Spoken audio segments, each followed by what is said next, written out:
Welcome to Mystic Sleep Tales, where quiet stories and gentle voices help you find your rest. Tonight, we will spend an evening in a narrow bookshop on a winter's night in London, where the hours pass slowly and the routines of closing bring their own particular comfort. Make yourself comfortable now. Settle into your bed, adjust your pillow, and let the day fall away. Close your eyes if you wish, or let them rest gently on a single point.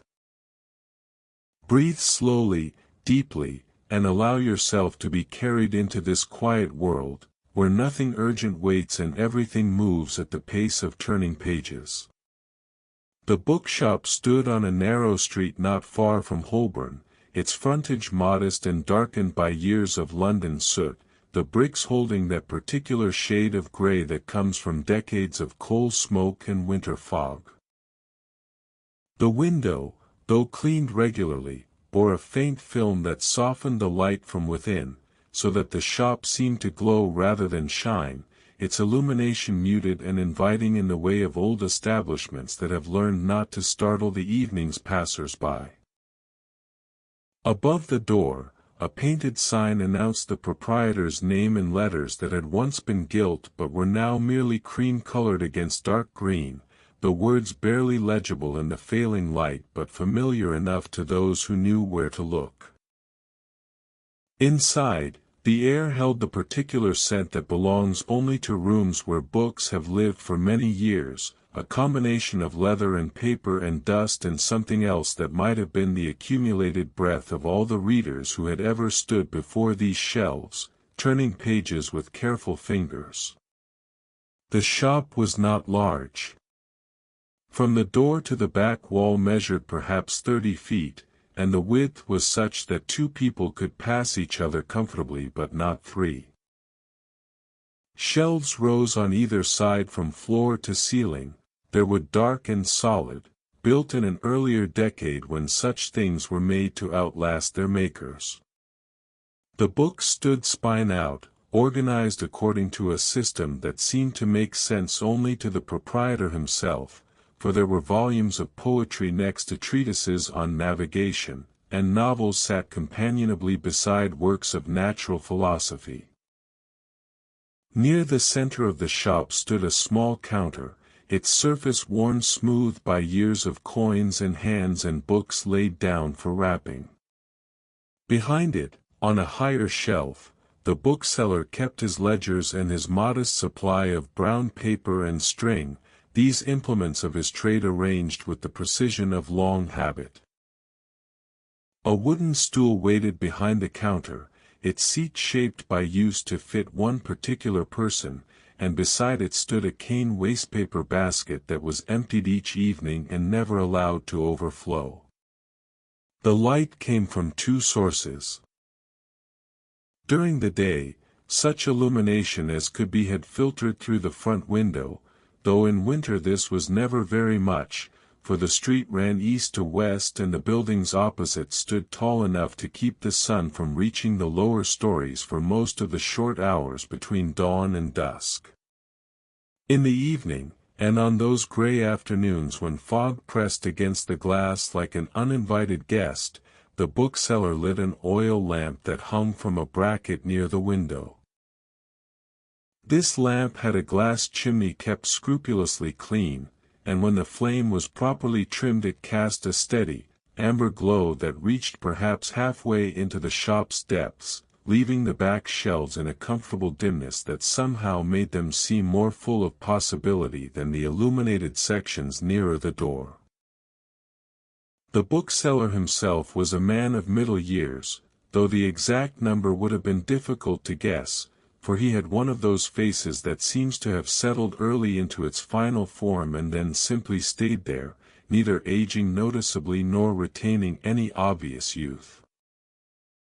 He was neither tall nor short, neither stout nor thin, and his clothes, though clean and carefully mended, were of the sort that invited no particular notice, being made of good serviceable cloth in shades of brown and gray that harmonized with the shop itself. His hands, however, told a different story, for they bore the calluses and ink stains of his profession, the fingers slightly curved from years of handling books, the nails kept short and the knuckles showing the first signs of that thickening that comes to those who work with their hands in cold rooms. On this particular evening in late January of the year 1887, the day had been one of those gray afternoons that seem to begin in dimness and proceed directly to darkness without ever achieving anything that might properly be called daylight. The fog had crept in during the morning and stayed, not the thick yellow variety that stopped traffic and sent people groping along walls, but the thin, persistent sort that settled into the bones and made every surface damp to the touch.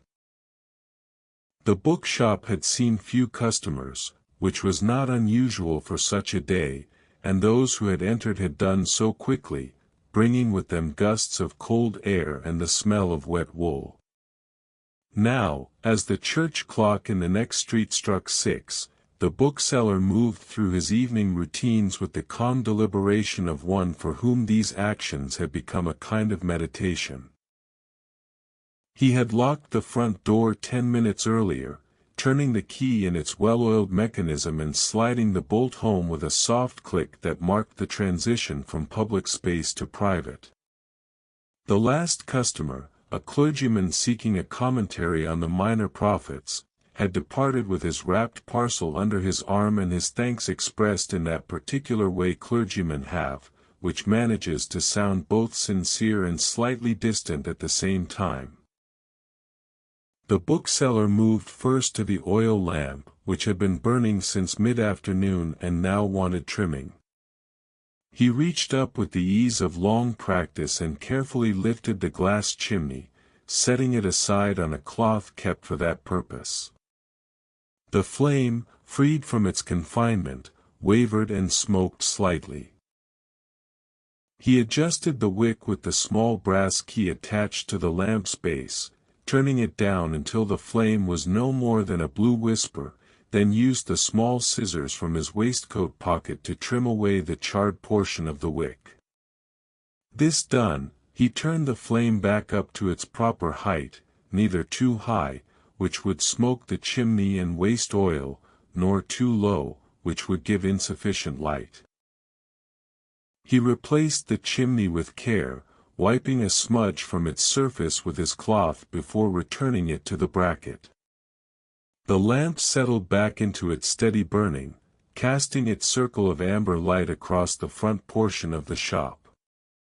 The bookseller stood for a moment in that light, his hands resting on the counter, and allowed himself the small satisfaction that comes from a task well done. The lamp would burn now for another 4 or 5 hours before needing attention, by which time he would have finished his evening's work and retired to his rooms above. He turned his attention next to the counter itself, where several books lay waiting to be reshelved. These were volumes that customers had examined during the day and left for him to return to their proper places, a common occurrence that he had long since ceased to find irritating. Indeed, there was something pleasant in this small act of restoration, this putting back of things into their appointed spaces. He picked up the first volume, a collection of sermons bound in black cloth, and carried it to its place on the shelf devoted to religious works. The second was a novel by a popular lady writer, its pages still fairly crisp, suggesting it had been published within the last year or two. This went on to a different shelf, slotting in between its companions with the soft sound of cloth spine against cloth spine. The third book gave him pause. It was an older volume, bound in leather that had once been brown but had faded and darkened with age until it was now almost black. The title, stamped in gold on the spine, had worn nearly illegible, and the corners showed the scuffing of much handling. He could not immediately recall where it belonged, which was unusual, for his memory of the shop's organization was generally quite reliable. He opened the cover gently, mindful of the fragility of the binding, and examined the title page. It was a collection of essays by an author whose name he recognized but whose works he rarely handled. The publication date was 1842, which made it old enough to have value to collectors but not so old as to be particularly rare. He stood for a moment, the book open in his hands, trying to recall when he had acquired it and where he had placed it when it first arrived. The memory came slowly, as memories do when one is not pressing for them, surfacing in its own time like a fish rising to still water. Yes, he had purchased it as part of a lot some months ago, a collection from a house in Islington where the owner had died and the heirs wished to dispose of his library. He had shelved it among the essays and miscellaneous works, on the fourth shelf from the bottom, 3 sections back from the window. He carried the book to its place and slid it home, feeling the satisfaction that comes from returning a wandering thing to where it belongs. The shop seemed to settle slightly, as though it too felt the rightness of this small restoration of order. He returned to the counter and found 2 more volumes waiting, both of which he knew at once, and returned to their places without hesitation, moving through the narrow spaces between shelves with the confidence of long familiarity. With the counter clear, he turned to the day's modest receipts. There had been 3 sales in total, counting the clergyman's purchase of the commentary. The first had been early, not long after he opened at 9, when a young man had come in seeking a Latin grammar. The bookseller had shown him 2 possibilities, and after some consideration the young man had chosen the more expensive of the 2, paying in coins that he counted out carefully onto the counter, his lips moving slightly as he calculated the amount. The second sale had been mid-afternoon, a set of Shakespeare's plays in a decent but not exceptional edition, purchased by a woman who had examined them thoroughly before committing to the expense. The clergyman had been the third and last.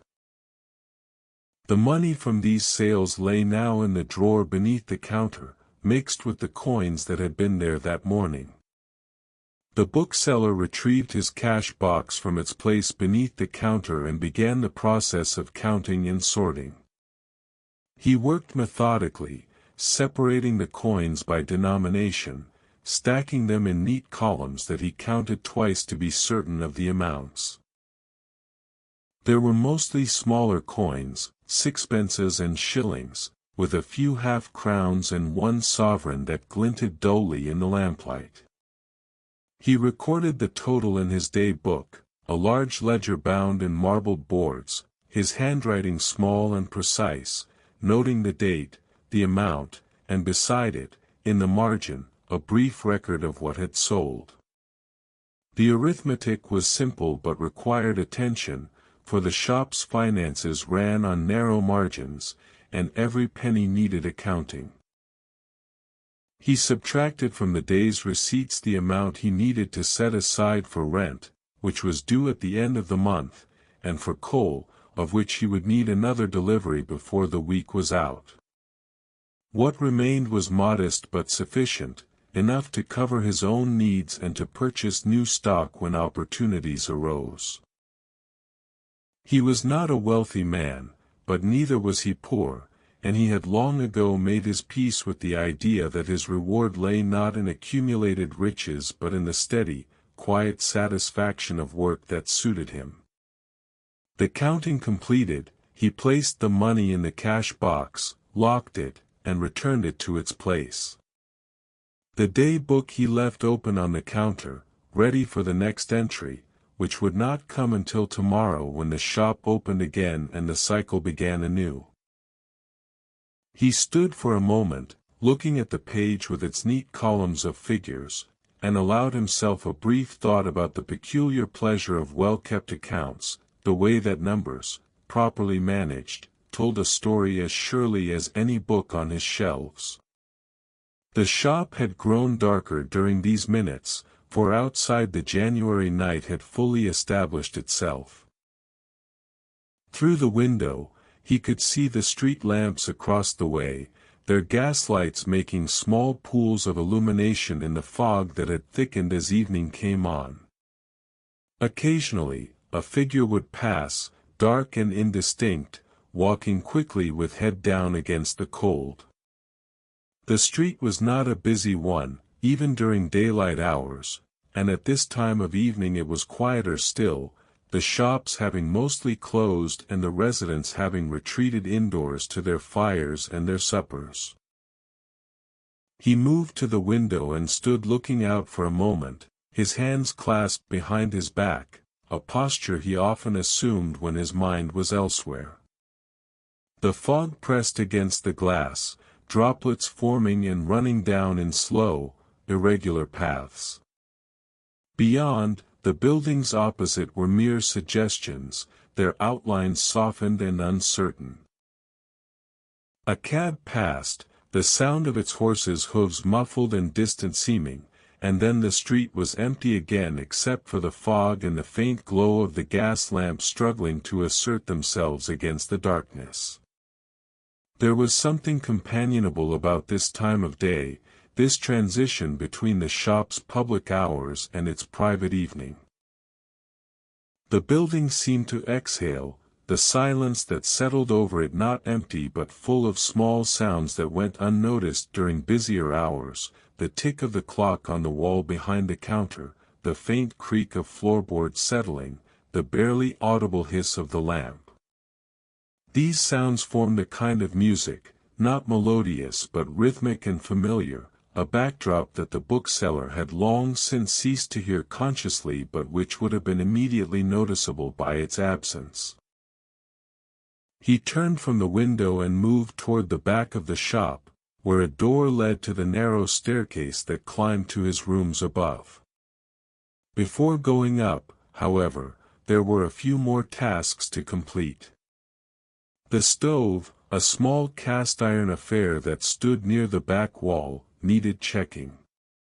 He had banked the fire late in the afternoon, covering the coals with ash to keep them alive but slow-burning through the evening.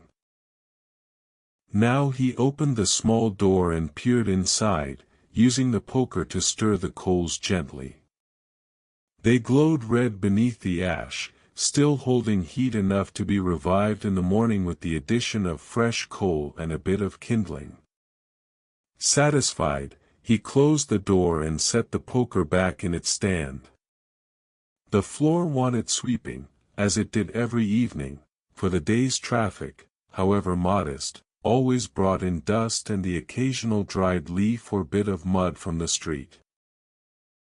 He fetched the broom from its corner and swept methodically, starting at the back and working toward the front, gathering the small accumulation of debris into a pile near the door. This he collected in a dustpan and deposited in the wastepaper basket, which he would empty tomorrow morning before opening. These tasks completed, he stood in the center of the shop and looked around, checking with the practiced eye of ownership for anything out of place, any book leaning at an angle that might cause it to fall, any gap in the shelves that wanted filling. Everything was as it should be. The shop wore its evening aspect, the front portion warm and lit, the back receding into comfortable shadow, the books standing patient and silent in their rows, waiting for tomorrow's browsers and buyers. He reached for the lamp again, this time to carry it with him up the stairs, then stopped and reconsidered. The lamp burned well where it was, and there was another in his rooms above. Better to leave this one here, where its light would show through the window and make a small beacon for any late passer-by who might take comfort from the sight of an occupied shop rather than a dark and shuttered building. It was a small thing, this leaving of the light, but he had done it for years, and it had become one of those habits that take on meaning simply through repetition. Instead, he lit a candle from a box kept on a shelf near the staircase door, using a match from the tin beside it. The candle fit into a simple brass holder with a saucer to catch the wax, and he carried this as he climbed the stairs, his free hand trailing along the wall for balance. The stairs were narrow and steep, rising in a straight flight to a small landing, where another door opened into his rooms. These consisted of a sitting room at the front, overlooking the street, and behind it a smaller bedroom and a narrow scullery where he could prepare simple meals and heat water for washing. The rooms were furnished with the same modesty as the shop below, but they were comfortable in their way, and the sitting room, when the fire was lit and the curtains drawn, became a place of genuine coziness on winter evenings such as this. He entered the sitting room and set his candle on the small table by the window. The fire in the grate had burned low during his absence, and he knelt to tend it, adding coal from the scuttle with care, building up the heat gradually so as not to smother what remained of the afternoon's fire. The coal caught after a moment, flames licking up around the new pieces, and he sat back on his heels, watching with that satisfaction that fire always brings to those who live with it daily. The room warmed slowly, the heat radiating out from the fireplace in expanding circles. He stood and moved to draw the curtains across the window, shutting out the night and the fog and the cold street below. The curtains were of a dark red fabric, somewhat faded but still serviceable, and they hung on rings that scraped softly against the rod as he pulled them closed. With the curtains drawn and the fire building, the room took on its evening character, becoming a small world separate from the larger darkness outside. He had a routine for these evening hours, one that varied little from day to day. First, he would prepare his supper, a simple affair that rarely involved more than heating something previously cooked or assembling a cold meal from bread, cheese, and whatever else happened to be in the small cupboard that served as his larder. Tonight, he found half a meat pie, purchased 2 days ago from the shop around the corner and still quite edible, and this he set on a plate along with a bit of bread and an apple. He boiled water in his kettle on the small spirit stove in the scullery and made tea, strong and dark, which he carried back into the sitting room along with his plate. He ate sitting in his chair by the fire, the plate balanced on his lap, taking his time and chewing thoroughly, as his mother had taught him to do many years ago when he was a boy in Sussex. The food was plain but good, and he was hungry enough to appreciate it.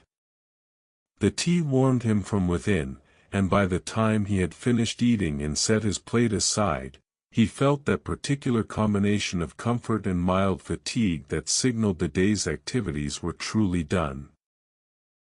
With his meal finished, he turned to his evening's reading. This was the hour he cherished most, when the shop was closed and secure below, when his small domestic tasks were complete, and when the time between now and sleep was entirely his own to spend as he wished. He kept a small collection of books in these rooms, separate from the stock below, volumes that were either too precious to him to risk selling or that he had read so often they had become like old friends whose company never wore thin. Tonight he chose a volume of essays by Charles Lamb, the pages of which had grown soft with handling and many of which bore faint pencil marks from his earlier readings. He settled into his chair, adjusted the candle on the table beside him so that its light fell properly on the page, and began to read. Lamb's prose, with its gentle humor and its wandering, conversational tone, suited the evening perfectly, asking nothing urgent of the reader but offering instead a companionable presence, a voice speaking quietly across the decades. He read slowly, sometimes rereading a paragraph or a particularly felicitous phrase, allowing the words to settle in his mind without rushing to the next thought. Outside, the The city continued its evening business, muffled by fog and distance, the occasional sound of a cab or a late pedestrian reaching him as if from a great way off. But here, in this small room above the bookshop, time moved differently, measured not by the clock but by the turning of pages and the slow burning of the candle beside him. The fire crackled softly, shifting its position as the coal burned and settled. The cat from next door, a grey tabby that had adopted him some months ago and that came and went through a small opening he had made in the scullery door, appeared from somewhere and jumped onto the arm of his chair, settling itself with that complete confidence cats have in their right to occupy any comfortable spot. He reached out with one hand and stroked its head absently, and the cat began to purr, a sound that seemed to harmonize with the fire's gentle murmur. The evening deepened. The church clock struck 8, then 9. He finished the Lamb essay he had been reading and set the book aside, reluctant to start another when sleep was beginning to press its claims. The cat had fallen asleep on the chair arm, one paw dangling down, its breathing slow and regular.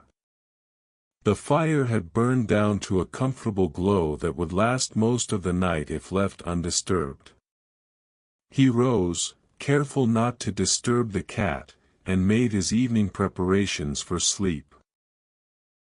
These were simple, washing his face and hands in the scullery with water from the jug he kept there, changing into his nightshirt, banking the fire properly so that it would still have life in the morning when he came to rebuild it. He extinguished the candle with a gentle breath, carried it with him into the bedroom, and set it on the small table beside his bed. The bedroom was cold, as bedrooms tend to be in winter when they are not heated, but the bed itself was piled with blankets and a thick quilt that his sister had made for him years ago. He climbed in and pulled the covers up to his chin, feeling the gradual warmth build as his body heat was trapped by the layers of fabric. The sheets were clean but not new, softened by many washings until they had achieved that perfect texture that comes only with age and use. He lay there in the darkness, listening to the small sounds of the building settling around him, the familiar creaks and sighs that he knew as well as his own breathing. Tomorrow would be much like today, he thought, and the day after that much like tomorrow. There would be customers, some familiar and some new. There would be books to buy and books to sell, accounts to keep and floors to sweep. The routine would continue, as it had continued for years, as it would continue, God willing, for years more. This thought, which might have seemed melancholy to some, brought him only peace. He had never wanted a dramatic life, had never sought adventure or excitement or the kind of success that brings fame and notice. What he had wanted, without quite knowing he wanted it until he had it, was precisely this: a small shop, a steady modest income, the company of books and the occasional conversation with their readers, and these quiet evenings above the shop where he could read and think and be at peace. The fog continued outside, pressing against the windows, settling over the city like a blanket. In the shop below, the lamp still burned in its bracket by the window, its light visible to anyone who passed on the street, though few did at this hour. The books stood in their rows, patient and silent, holding their stories and their knowledge, waiting for tomorrow's readers. The bookseller's eyes grew heavy. The day's small exertions, modest though they were, had been enough to earn this tiredness, this pleasant sliding toward sleep. His last conscious thought was of a volume he had noticed earlier, tucked away on an upper shelf, a book on the cultivation of roses that he thought might interest the elderly gentleman who came in every Saturday afternoon. He must remember to set it aside tomorrow morning, he thought, and then thought was replaced by sleep, and the small room above the bookshop grew quiet except for the soft sound of breathing and the faint tick of the clock in the sitting room next door. The night continued its slow progress toward morning. In the empty shop below, the lamp burned steadily, its flame unwavering, casting its amber light across the counter and the nearest shelves. The books stood in their places, their spines barely visible in the dim illumination, titles and authors waiting in the darkness for the light of day to reveal them again to passing eyes. Outside, the fog thickened further, until the street lamps were mere suggestions of light, and the city seemed to have retreated into itself, conserving its energies for the busy day that would come with dawn. But for now, all was quiet. The bookseller slept. The shop rested. And the long winter night held everything in its patient embrace, the hours passing unmarked except by the distant striking of church clocks, each chime echoing briefly in the fog-wrapped streets before fading into silence again, as though time itself moved carefully, reluctant to disturb the sleeping city. Tomorrow would come soon enough, with its duties and its small pleasures, its familiar faces and its new discoveries. Tomorrow the door would open again, the bell would ring, customers would enter and leave, books would be sold and new ones acquired, and the cycle would continue, reliable as sunrise, constant as the turning of seasons. But tonight, none of that mattered.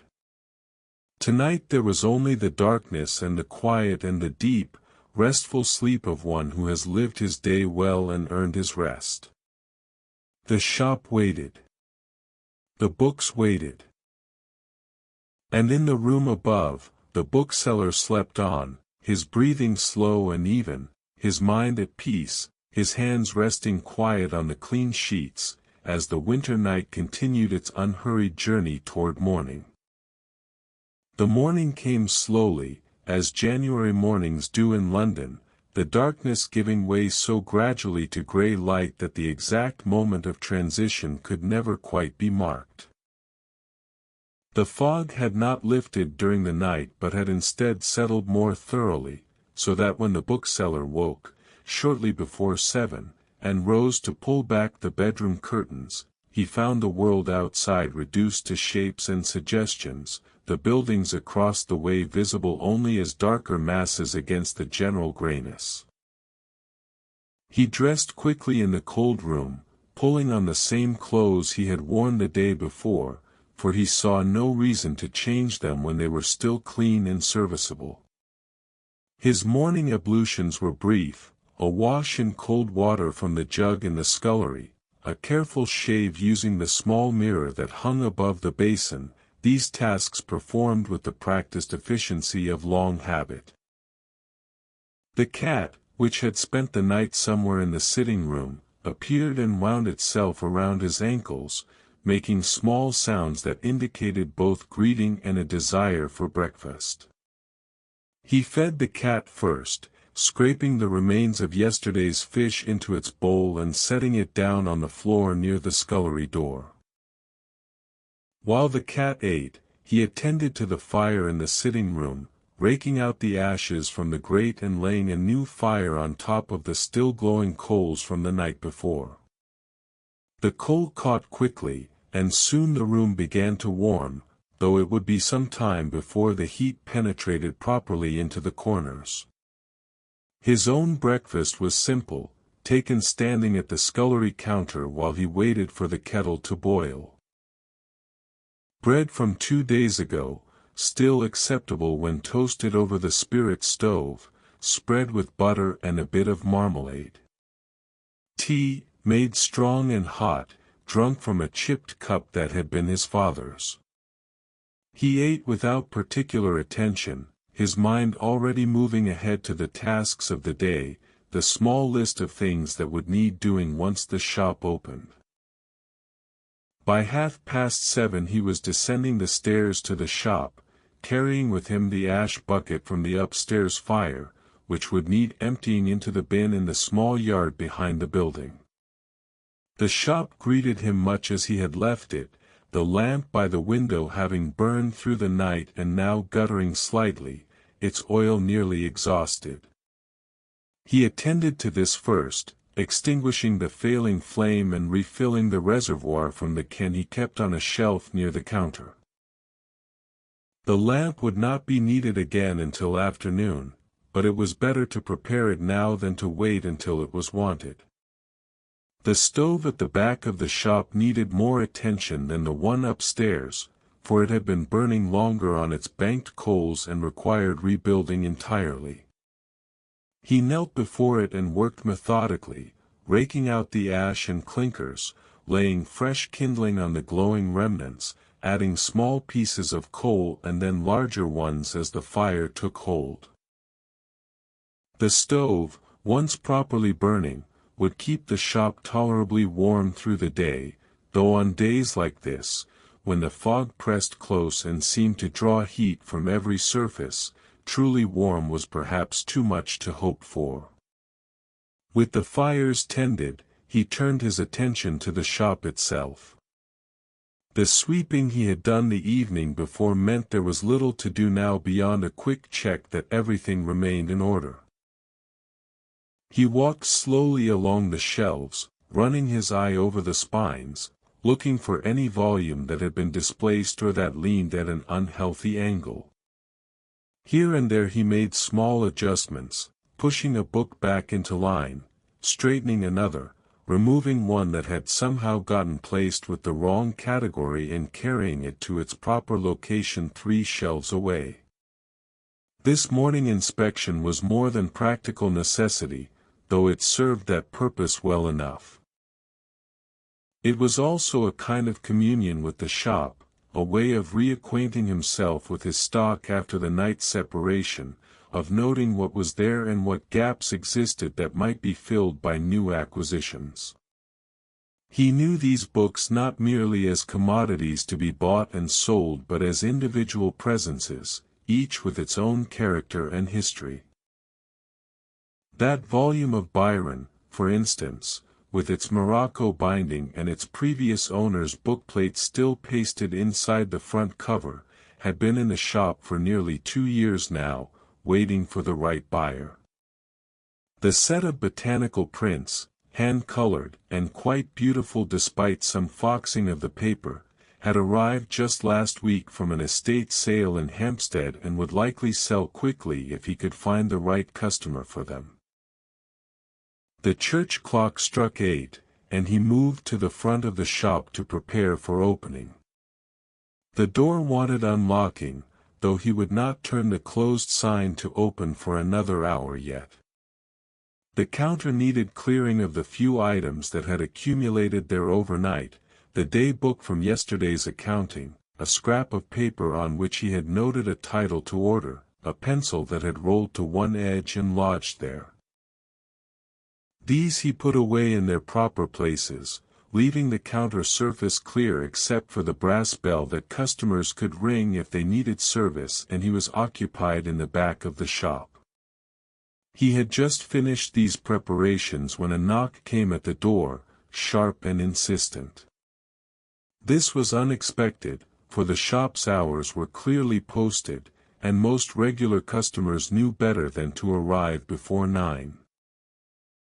He moved to the door and peered through the glass, seeing on the other side a boy of perhaps 12 or 13, poorly dressed for the weather, his jacket thin and his cap pulled low over his ears.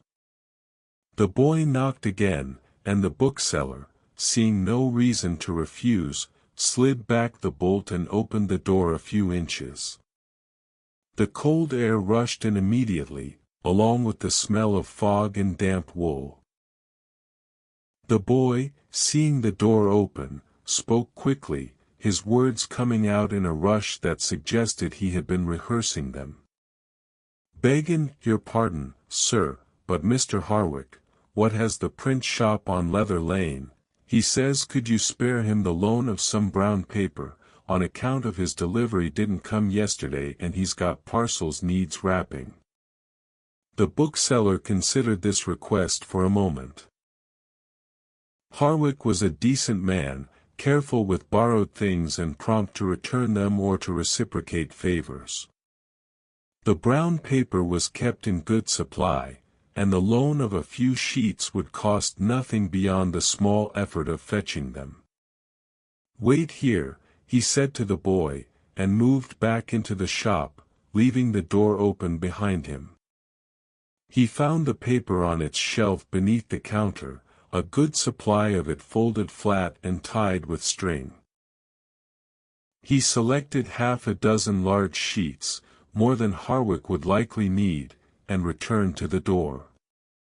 The boy accepted them with a nod that was almost a bow, tucked them under his jacket to protect them from the damp, and set off at a run down the street, disappearing almost immediately into the fog. The bookseller closed the door and shot the bolt again, but the interruption had broken the morning's rhythm, and he found himself at loose ends for a moment, not quite ready to sit down to the ordering he had planned but not quite busy enough to justify moving on to something else. He stood by the counter, his hands resting on its surface, and let his mind wander where it would. It settled, as it often did at such moments, on the past. Not on any dramatic events or significant turning points, for his life had been notably short on such things, but on the small, accumulated experiences that had brought him to this place, standing behind this counter in this shop on this foggy January morning. He thought of his boyhood in Sussex, in a village whose name most Londoners would not recognize, where his father had kept a small farm that never quite prospered and his mother had taken in sewing to help make ends meet. He had been the youngest of 4 children, the others all sisters, and there had been enough to eat but rarely more than that, and new clothes had been unheard of luxuries except at Christmas or when something wore past mending.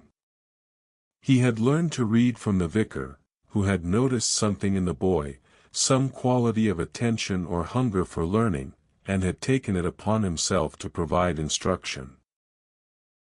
Those hours in the vicarage study, with its shelves of books and its smell of pipe tobacco and leather, had been the happiest of his childhood, a refuge from the clamor and disorder of a crowded cottage where privacy was impossible and quiet rare. The vicar had been a patient teacher, demanding but kind, and he had opened doors in the boy's mind that had never closed again. When the time came for him to make his way in the world, for there was no money to keep him at home once he was old enough to work, the vicar had written letters on his behalf, and one of these had resulted in a position as assistant to a bookseller in Guildford. That had been the beginning, nearly 30 years ago now, when he had been a thin, nervous boy of 16 with more enthusiasm than skill. The Guildford bookseller had been an exacting master but not an unkind one, and over the course of 5 years the boy had learned the trade thoroughly, from the proper way to repair a torn page to the delicate negotiations involved in purchasing a library from an estate. From Guildford he had moved to London, drawn by the greater opportunities of the city and by a restlessness that was perhaps natural to young men. He had worked for several different booksellers over the following years, each position teaching him something new, each move bringing him a little closer to the goal that had been forming slowly in his mind, the idea that he might one day have a shop of his own. It had taken time and careful saving, years of living frugally and putting aside every penny that could be spared, but eventually he had accumulated enough to take the lease on these premises, and 15 years ago this spring he had opened the shop under his own name. Those early years had been difficult, with income uncertain and competition fierce from the larger, better established shops. There had been months when he was not sure he could pay the rent, weeks when he had lived on nothing but bread and tea so that he might purchase a particularly promising collection of books that had come onto the market.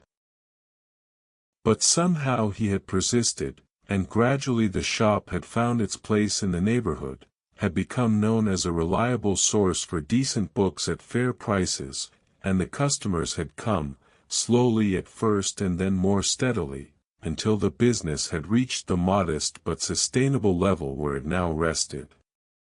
He had never married, though there had been a time, back when he was working in Guildford, when he had thought he might. There had been a girl, the daughter of a draper, who had smiled at him in church and who had seemed, in his inexperienced judgment, to return something of the feeling he had for her. But nothing had come of it. She had married someone else, a young man with better prospects than an assistant in a bookshop could offer, and he had moved to London shortly after, telling himself that the change of scene would help him forget. In time he had forgotten, or at least the sharp edge of the disappointment had dulled, and eventually he had realized that his life, the life he had built here among the books, was sufficient to him, that he did not particularly want to share it or to adjust it to accommodate another person's needs and preferences. The church clock struck 9, pulling him back to the present. He moved to the front of the shop and turned the sign in the window from closed to open, then unlocked the door and propped it open a few inches, a signal to potential customers that the shop was ready to receive them.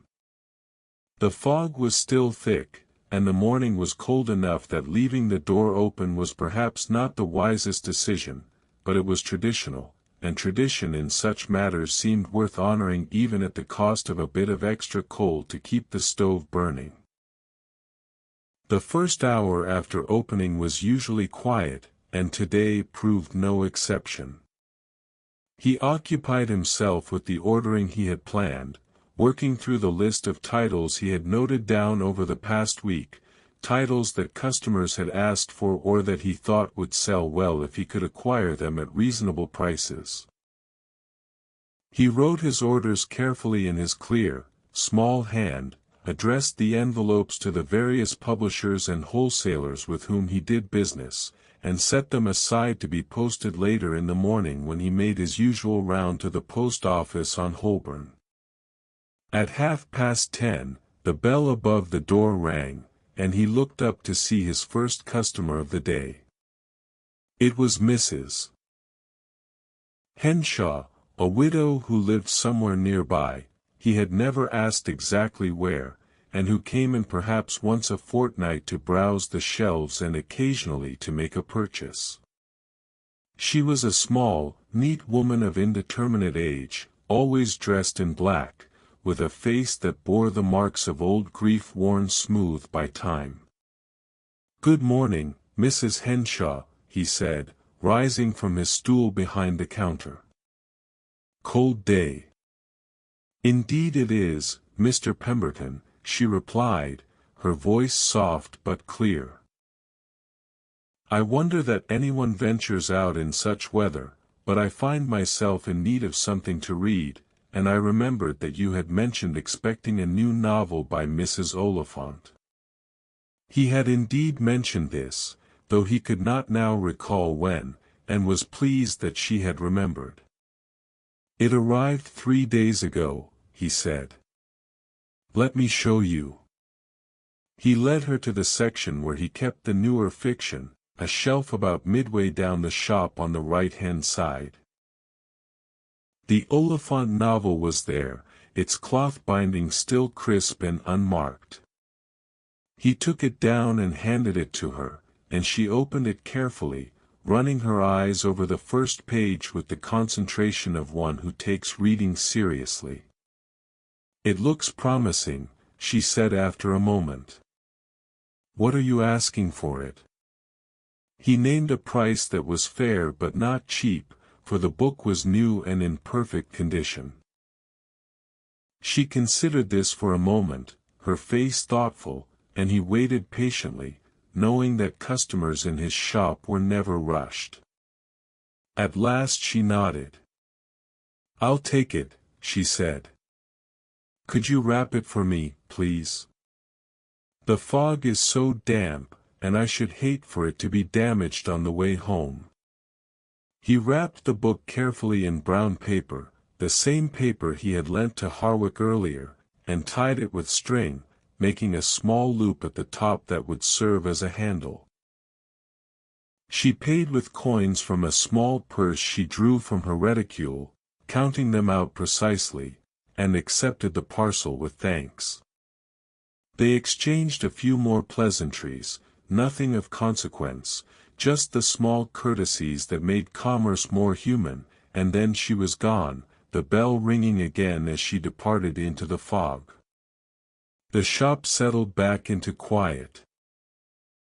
He returned to his stool behind the counter and picked up the book he kept there for such intervals, a history of the Roman Empire that he had been working through for several weeks, reading a few pages at a time in the gaps between customers and other duties. The prose was dense and scholarly, requiring attention, but he found it absorbing in the way that well-researched history often is, the past coming alive in its details and its differences from the present. He had read perhaps 3 pages when the bell rang again, and he looked up to see a man he did not recognize, middle-aged and prosperous-looking, with a good coat and a silk hat that he removed as he entered. The man paused just inside the door, looking around the shop with the air of one assessing possibilities. "Good morning, sir," the bookseller said, rising again. "May I help you find something?" The man approached the counter, his expression serious. "I am looking for books on India," he said. "Travel accounts, histories, that sort of thing. I am posted there next month and wish to prepare myself." The bookseller nodded. This was the sort of request he could fulfill easily. "I have several volumes that might interest you," he said. "If you would follow me." He led the man to a section of shelves devoted to travel and exploration, where he kept a modest but respectable collection of books on various parts of the world. The India books occupied about 2 feet of shelf space, and he began pulling them down one by one, describing each briefly as he did so. There was a 3-volume set of memoirs by a retired colonel, rather dry but thorough. A single-volume history that was more readable but less detailed. 2 collections of travel letters, one written by a lady who had accompanied her husband on his posting and one by a gentleman who had made the journey purely for pleasure and scientific inquiry. The man examined each volume carefully, opening them to check their condition, reading sample passages to gauge the style. He was methodical about it, taking his time, and the bookseller stood by patiently, ready to answer questions or to fetch additional volumes if these did not suit. In the end, the man chose 3 books, the history and both sets of travel letters, and these the bookseller wrapped and tied as he had done for Mrs. Henshaw.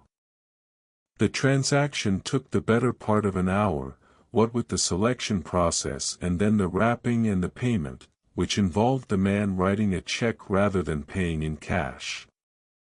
The bookseller accepted the check, though he always preferred coins, and entered the sale in his day book with a feeling of satisfaction. It had been a good morning, 2 sales before midday, and both for multiple volumes at decent prices. After the man departed, the shop fell quiet again, and this time the quiet extended through the lunch hour and into the early afternoon. The fog, if anything, had grown thicker, and the light coming through the window was so dim that by 2 o'clock he found himself lighting the lamp again, earlier than usual for January. With the lamp lit, the shop took on its evening aspect even though hours of daylight, such as it was, remained. He ate his lunch at the counter, a simple affair of bread and cheese and an apple, washed down with water from the jug he kept in the back. While he ate, he thought about the books the gentleman had purchased, and about India, a place he would never see but about which he had read extensively over the years. There was something poignant, he thought, in the way books could take one to places one would never physically visit, could open up entire worlds that existed only in print and in the imagination. The gentleman would go to India in person, would experience the heat and the crowds and the strangeness of it firsthand. But in another sense, the bookseller had already been there many times, in the pages of the books on his shelves, and perhaps that kind of traveling was not inferior but merely different, a journey of the mind rather than the body. The afternoon continued its slow progress.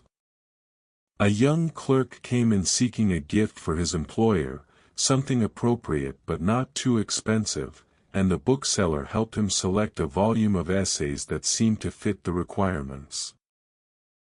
An elderly gentleman, one of his regulars, spent an hour browsing the poetry shelves, reading passages aloud to himself in a murmur that was just audible, but departed without purchasing anything, as he often did. The bookseller did not mind these non-buying visitors. They added life to the shop, and sometimes they remembered what they had seen and returned later to purchase. By 4 o'clock, as the winter afternoon began its descent into early evening, he found himself growing tired in that pleasant way that comes from a day spent in work that is neither too demanding nor too idle. His feet ached slightly from standing, and his eyes felt strained from the dim light and the close work of reading ledgers and wrapping parcels.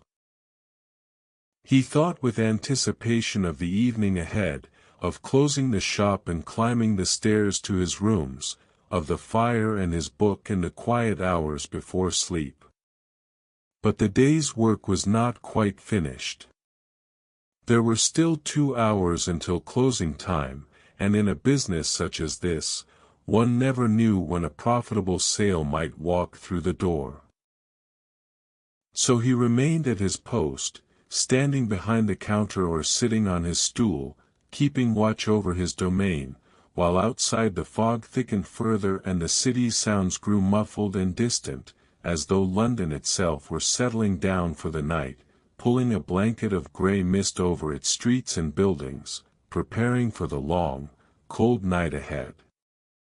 The lamp burned steadily in its bracket.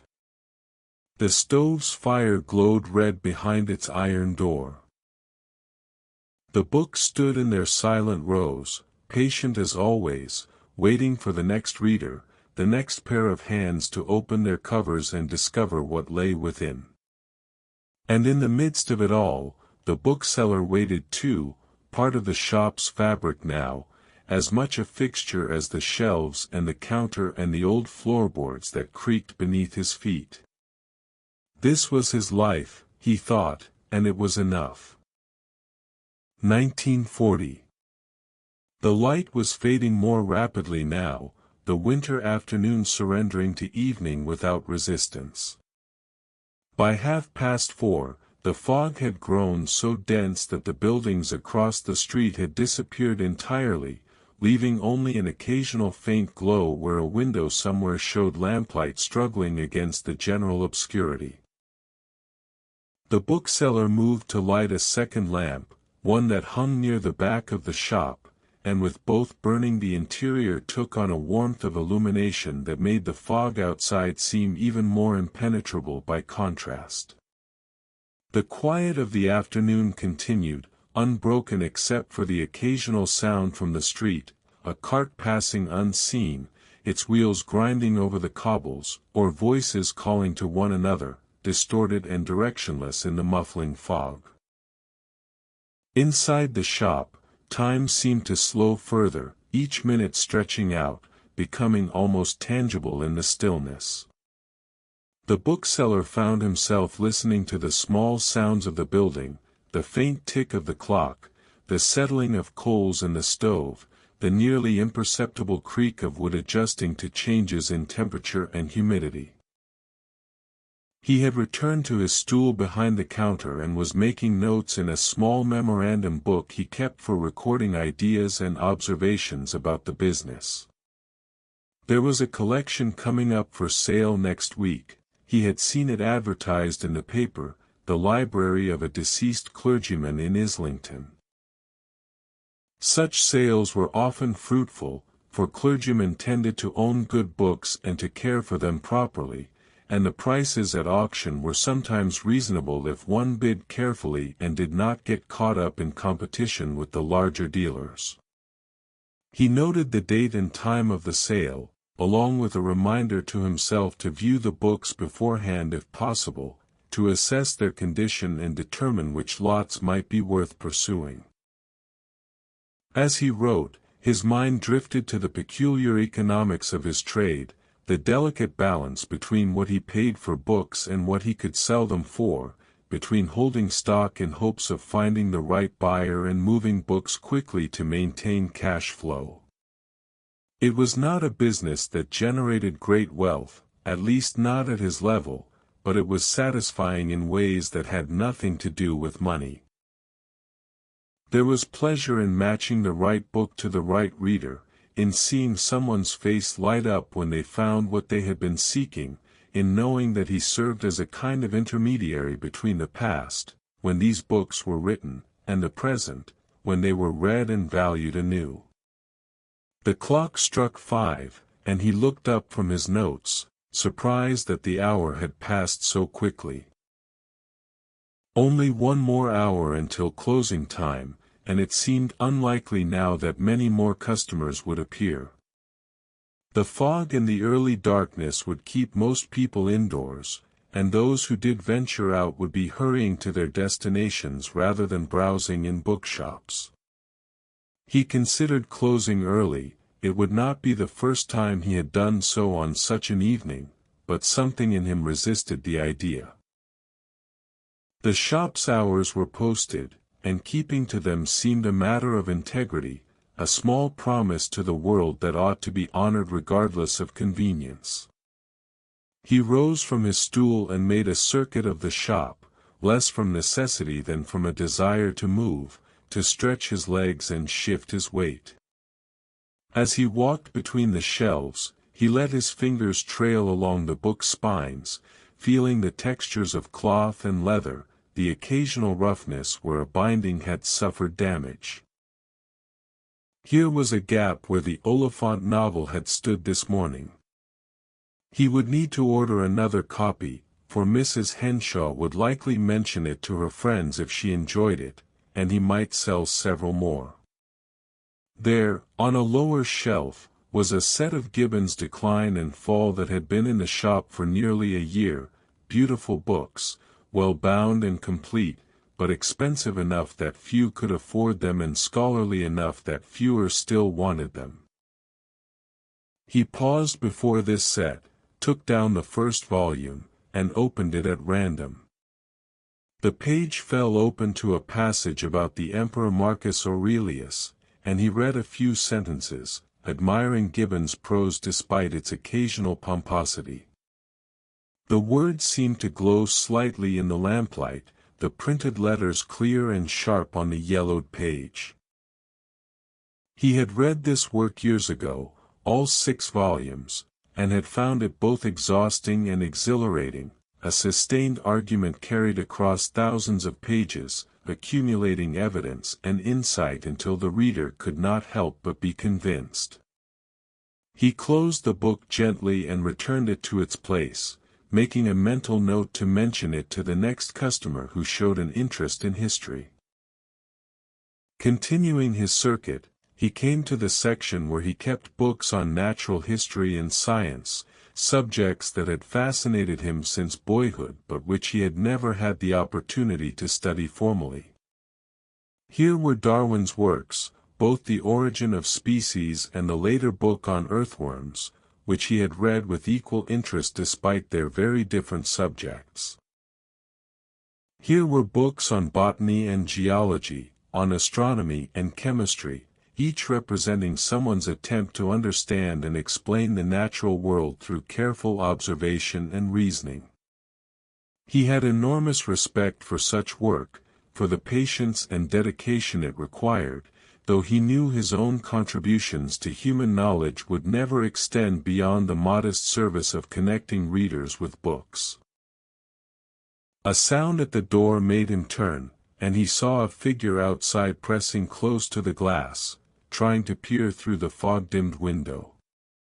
After a moment, the door opened, and a woman entered, middle-aged and respectably dressed, though her cloak was damp and her face pinched with cold. She stood just inside the door for a moment, as if gathering herself, and then approached the counter with determined steps. "I do apologize for coming so late," she said, her voice slightly breathless. "I have been walking about for the better part of an hour, trying to find a particular book for my husband.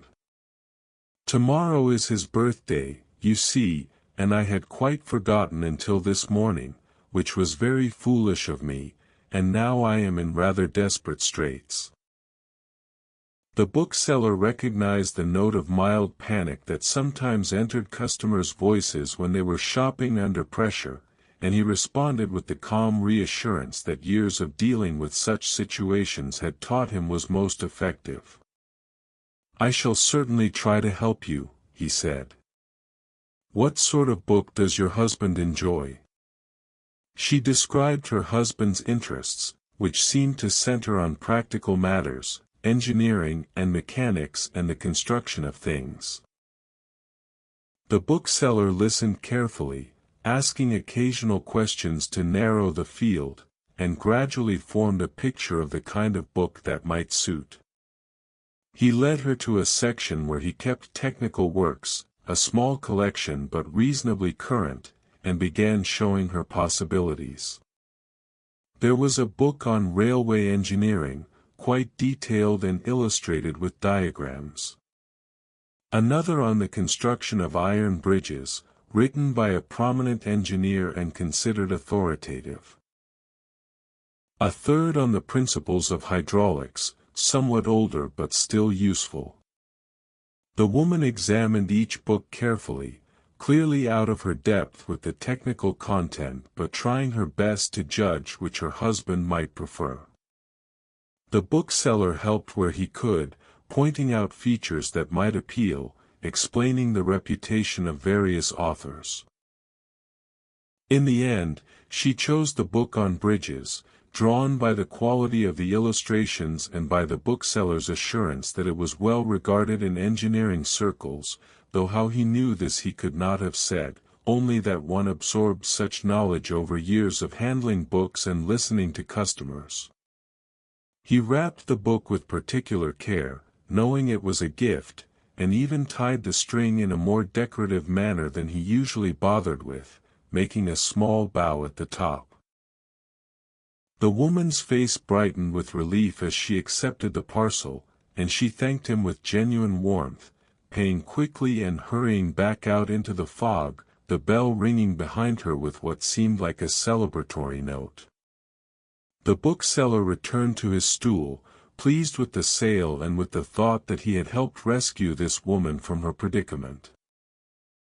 It was a small thing, certainly, but small kindnesses had their value, and he had long believed that any work that allowed one to be useful to others was worth doing.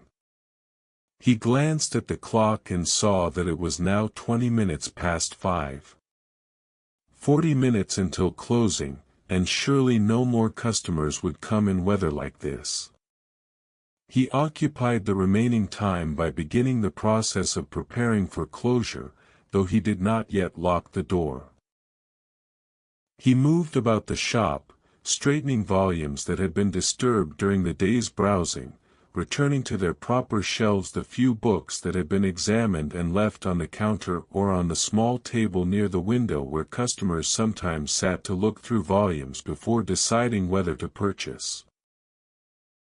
These small acts of restoration had become almost meditative over the years, a way of settling his mind as the day wound down, of bringing order back to the space that had been disrupted, however mildly, by the day's commerce.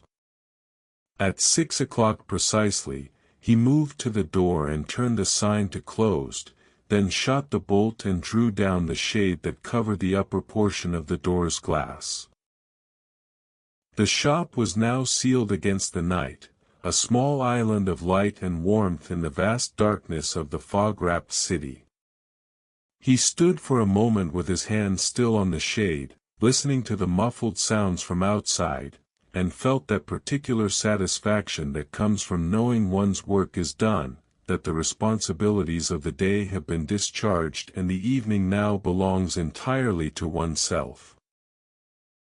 He moved through the closing routine with the same careful attention he brought to everything, checking the stove to ensure it was properly banked, trimming the lamps so they would burn steadily through the evening, counting the day's receipts and entering them in his ledger.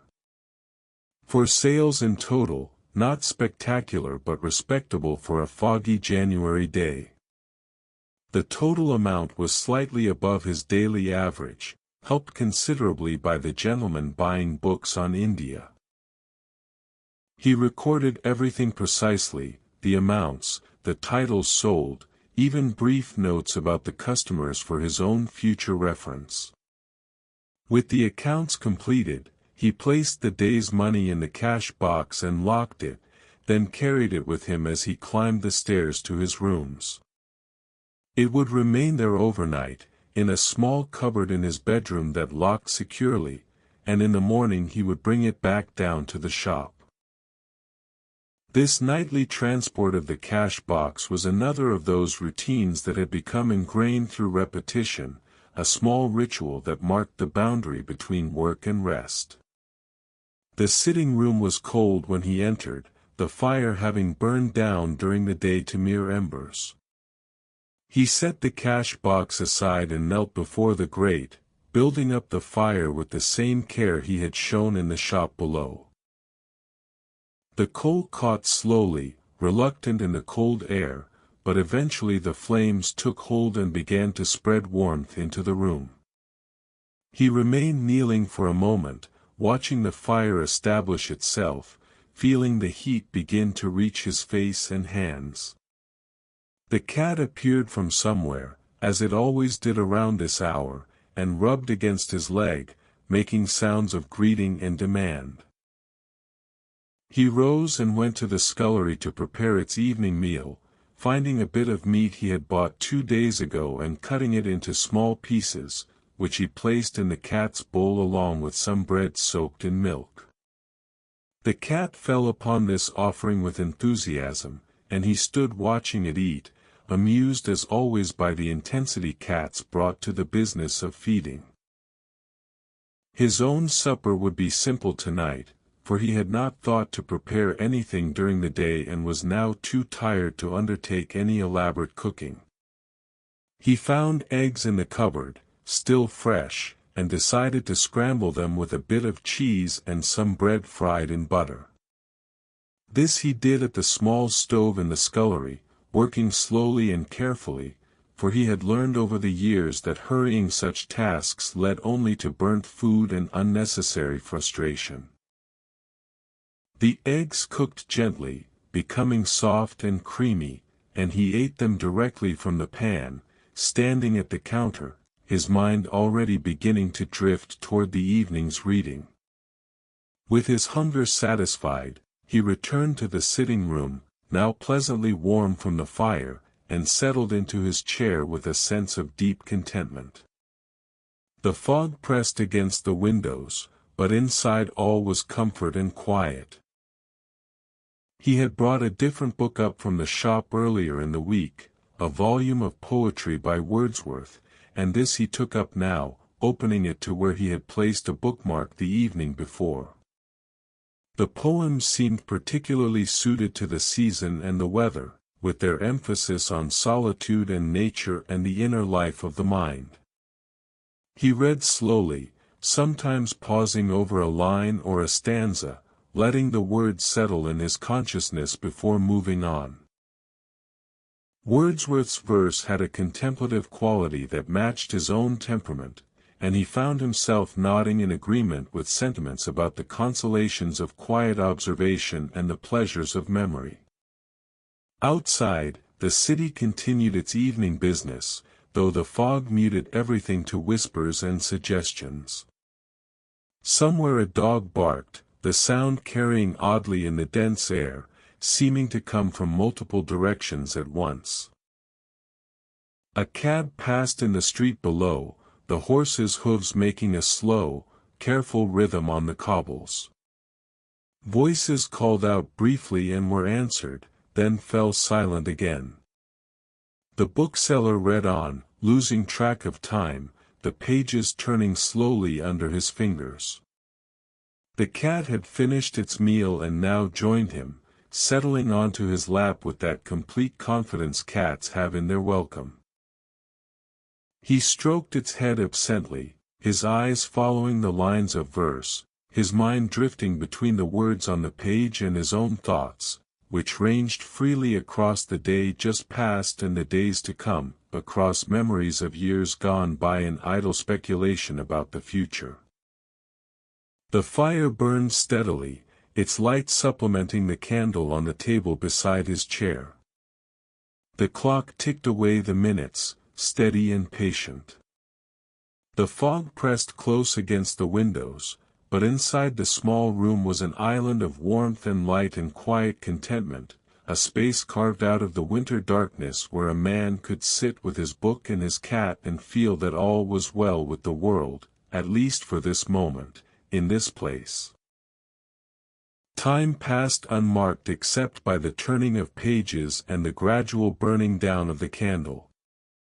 The bookseller read until his eyes began to grow heavy, until the words started to blur slightly on the page and he found himself reading the same line twice without quite taking in its meaning. This was the signal that sleep was approaching, that the day had run its course and the mind was ready for rest. He closed the book and set it aside, carefully marking his place with the bookmark.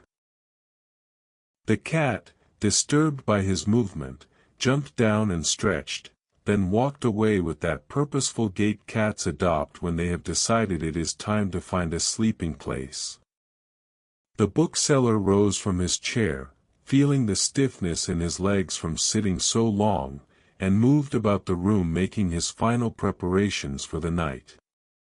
The fire needed banking, covering the still glowing coals with ash so they would last until morning without burning too freely during the night. He did this with the practiced movements of one who had performed the task thousands of times, using the small shovel to distribute the ash evenly, checking to ensure the coals beneath still held their heat. The candle he extinguished with a gentle breath, catching the smoke with his hand to prevent it from spreading through the room. The sitting room door he closed behind him, preserving the warmth for morning. In the bedroom, the cold was sharp after the warmth of the sitting room, and he undressed quickly, hanging his clothes over the back of the single chair and pulling on his nightshirt with hands that had already begun to lose feeling in the chill air. The bed, when he climbed into it, was cold as well, the sheets holding no warmth, but he knew from long experience that his body heat would soon change this, that within a few minutes the blankets and quilt would trap the warmth and create a comfortable nest. He lay in the darkness, listening to the sounds of the building settling around him, the familiar creaks and sighs that had become so much a part of his environment that he would have noticed only their absence. His thoughts began to drift, losing coherence, fragmenting into images and sensations that belonged neither to waking nor to sleep but to that border country between the two. He thought of the books in the shop below, standing silently in their rows, waiting for tomorrow. He thought of Mrs. Henshaw with her new novel, settling down to read by her own fire in whatever rooms she inhabited. He thought of the gentleman with his books on India, preparing for a journey to a place the bookseller would never see. He thought of the woman buying a birthday gift for her husband, and hoped the man would appreciate the book on bridges, would find in it something useful or interesting or at least indicative of his wife's care and attention. These thoughts faded gradually, replaced by older memories that rose up unbidden, scenes from his childhood in Sussex, from his years in Guildford and his first days in London. He saw faces he had not thought of in years, people who had passed through his life and left their small marks before moving on. He heard voices, though what they said he could not quite make out. He felt the texture of old experiences, pleasures and disappointments mixed together, all of it smoothed now by time into something that felt neither good nor bad but simply past, simply part of the long thread that connected that distant boy to this man lying in this bed on this January night. Sleep came slowly, advancing and retreating like a tide, each retreat leaving him a little more drowsy, a little less anchored to consciousness. His breathing deepened and slowed.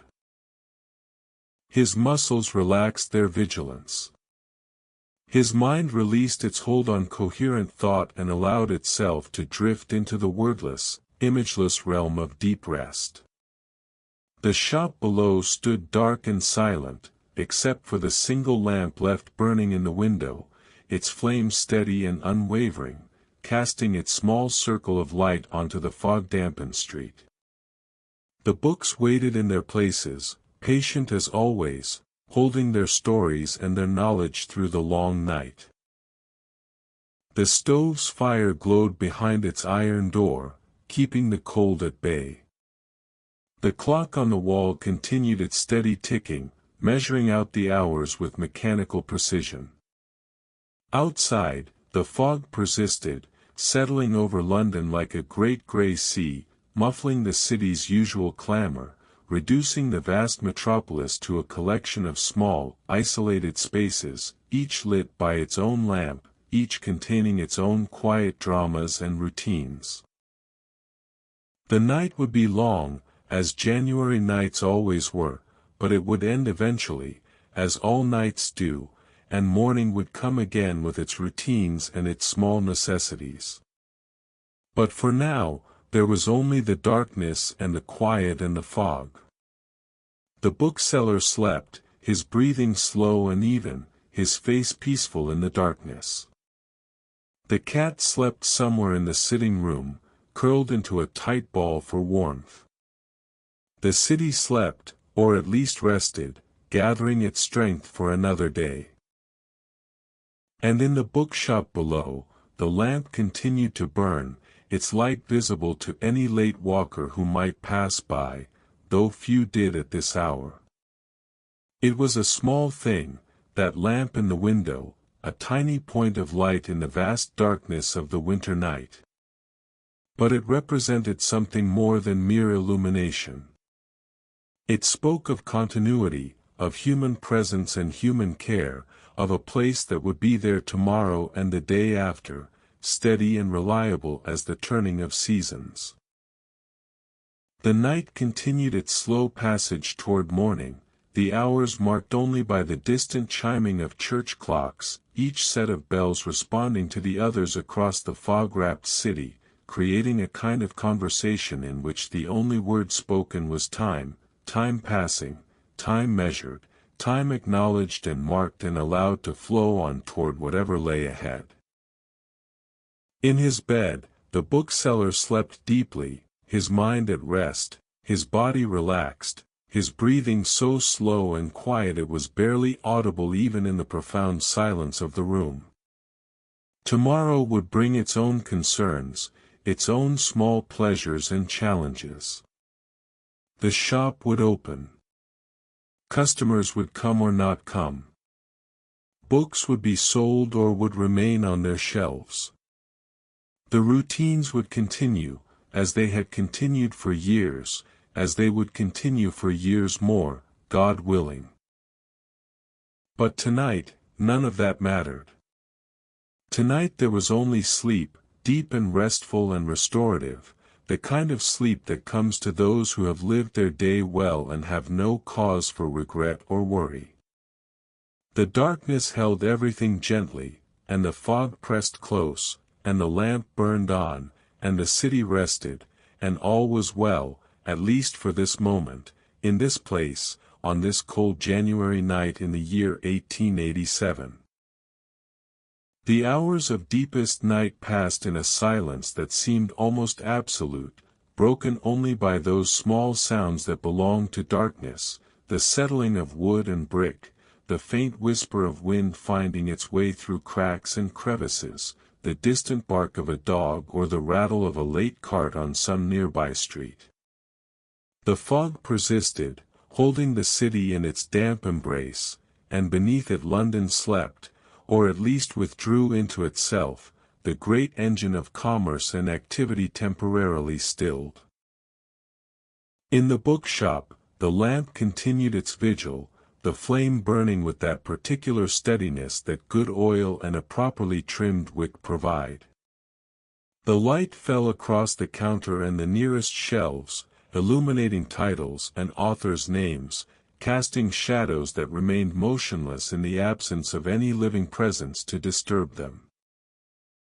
The books themselves seemed to rest, as though they too required these hours of darkness and quiet, these intervals when no hands reached for them and no eyes scanned their pages.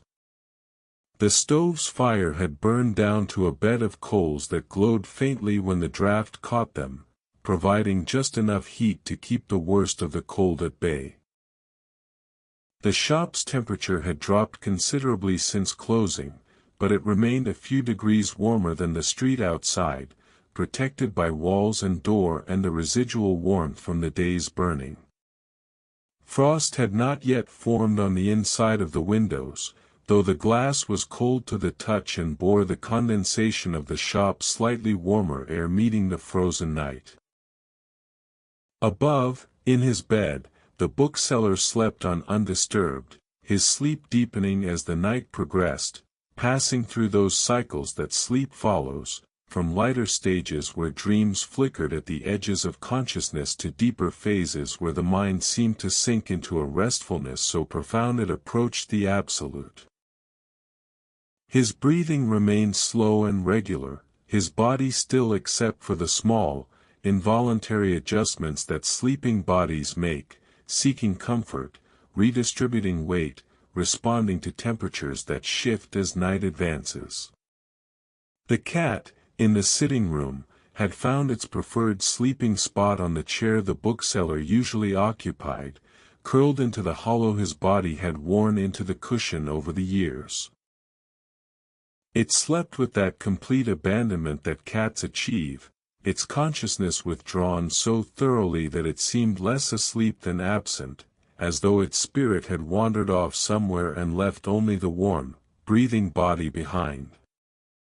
Its whiskers twitched occasionally, perhaps in response to some feline dream, some imagined pursuit of prey or escape from danger, the ancient patterns that persisted even in the most domestic of animals. The night progressed. The church clock in the next street struck midnight, each chime ringing out clear and cold in the fog-muffled air, the sound carrying farther than it would have on a normal night because of some peculiarity of acoustics, some way the fog reflected or channeled the sound. Other clocks answered from different directions, some striking moments before, some moments after, so that the midnight hour announced itself in a ragged chorus that spread across the city like ripples on a pond, each church and public building adding its voice to the acknowledgment that one day had ended and another begun. But this transition, so clearly marked by the bells, meant nothing to the sleepers or to the sleeping city. The bookseller did not wake, did not even stir at the sound. His sleep had carried him past the point where external sounds could reach him easily, and the chiming bells were no more to him than the fog or the darkness, merely part of the undifferentiated background of night. Tomorrow he would wake, as he always did, a little before 7, his internal clock as reliable as any timepiece, and these hours between midnight and dawn would seem to have passed in an instant, collapsed into nothing by the peculiar way that consciousness experiences its own absence. The lamp burned on, its reservoir still half full of oil, enough to last until well past dawn if no one attended to it. The flame had found its equilibrium, that perfect balance where the wick drew up just enough oil to sustain combustion without excess, where the glass chimney provided just enough draft to keep the flame clean and steady. It was a small miracle of engineering, this oil lamp, taken entirely for granted by those who used it daily but representing generations of refinement and improvement, the accumulated knowledge of countless lamp makers and users distilled into this simple, reliable object. In the street outside, a figure passed, barely visible through the fog, moving slowly and carefully, feeling his way more than seeing it. This was the night watchman, making his rounds, checking doors and windows, ensuring that all was secure. He paused briefly before the bookshop, his lantern held high, peering through the fog at the shop front. He saw the lamp burning in the window and nodded to himself, satisfied. He knew this shop, had passed it hundreds of times on his nightly rounds, and he knew that the bookseller always left a lamp burning. It was one of those small regularities that helped him navigate his route, a landmark as reliable as the buildings themselves. The watchman moved on, his footsteps fading into the fog, and the street was empty again. Somewhere in the distance, a church clock struck the quarter hour, then fell silent. The city dreamed, if cities can be said to dream, its usual energy held in suspension, its countless inhabitants withdrawn into their separate dwellings, each small light representing a household, a life, a collection of hopes and fears and daily routines. The fog began to thin slightly as the night deepened toward its coldest hour, the hour before dawn when temperatures drop to their lowest point and the world seems most thoroughly given over to darkness and cold. This thinning was barely perceptible, a slight lessening of density that would not have been noticed except by someone watching carefully, but it meant that the worst of the fog had passed. That morning, though still hours away, would bring clearer skies, or at least skies less obscured. In the bedroom above the shop, the bookseller's sleep remained untroubled.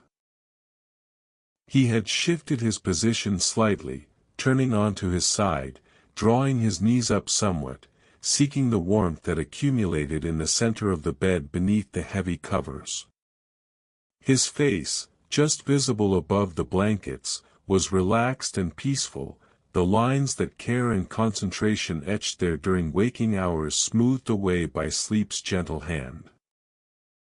He was not dreaming, or if he was, the dreams were so light and fragmentary that they would leave no trace when he woke, no memory of places visited or people encountered in that other realm where the sleeping mind sometimes wanders. The cat, too, had shifted, stretching out its legs and then curling back into a slightly different configuration, its sleep lighter than the bookseller's but no less complete. Its ears twitched occasionally at sounds too faint for human hearing, and once it made a small chirping sound in its sleep, some vocalization prompted by whatever passed through its dreaming mind. But these were minor disturbances, ripples on the surface of deep rest, and the cat slept on, warm and secure and content. The night continued its slow revolution toward morning. 1 o'clock came and passed, marked by the bells but otherwise unremarkable, just another hour in the long succession of hours that make up a night. Then 2 o'clock, the time when sleep is deepest for most people, when the body's temperature drops to its lowest point and consciousness seems most thoroughly extinguished. The bookseller slept through these hours without awareness, time passing over him like water over a stone, leaving no impression, creating no memory. 3 o'clock arrived, and with it came the first hint, still hours from fulfillment, that night would not last forever, that the darkness, however profound it seemed, was temporary, that the turning of the earth continued regardless of human awareness or concern. This hint was nothing that could be seen or heard, merely a subtle shift in the quality of the darkness, a barely perceptible change in the texture of the night. But it was there, for those sensitive enough to feel it, and perhaps the bookseller, deep in his sleep, responded to it in some unconscious way, his body preparing itself, however gradually, for the eventual return to waking life. The lamp in the shop window burned lower, the oil in its reservoir dropping slowly but steadily as the hours passed. The flame remained steady, but it was perhaps fractionally smaller than it had been at midnight, and the circle of light it cast was marginally diminished. In another hour or two, if left unattended, the oil would run too low and the flame would begin to flicker and smoke, and eventually it would go out. But morning would come before that happened, and the bookseller would wake and descend the stairs and attend to the lamp, refilling it if necessary or extinguishing it if daylight had arrived, and the cycle would begin again. The stove's fire had burned down to almost nothing, just a few coals still holding their heat deep in the bed of ash. The shop was noticeably colder now, the temperature inside having dropped to perhaps only a few degrees warmer than outside. But the walls and the books themselves held some warmth, released slowly into the air, and the space remained habitable, ready to be brought back to comfort once the stove was tended in the morning. 4 o'clock struck, the sound of the bells seeming clearer now, carrying through air that was growing marginally less dense as the fog continued its slow dispersal. The sky above the fog, invisible from ground level, had begun to show the first faint lightning toward the east, though this change was so subtle that only the most careful observer would have noticed it. The stars, which had been invisible all evening, remained hidden, and would remain so until the fog cleared entirely, but their light was there above the obscuring layer, patient and eternal, waiting to be revealed. In other parts of the city, early risers were beginning to stir. Bakers, who kept the earliest hours of any trade, were already at work, their ovens heating, their hands deep in flour and water and yeast, preparing the bread that would be sold and consumed later that morning. Market workers were gathering at Covent Garden and Smithfield, unloading produce and meat from carts, calling out to one another in voices still rough with sleep. The city was beginning its daily resurrection, not all at once but in stages, each trade and each district waking according to its own schedule. But in the bookshop and the rooms above, all remained quiet. The bookseller's sleep had lightened slightly as 4 o'clock passed, moving toward that upper level where dreams become more vivid and more likely to be remembered, but he did not wake. His sleep had been good, deep and restorative, giving his body and mind the rest they needed, and there was no reason to cut it short, no pressing concern that demanded his attention before the usual hour.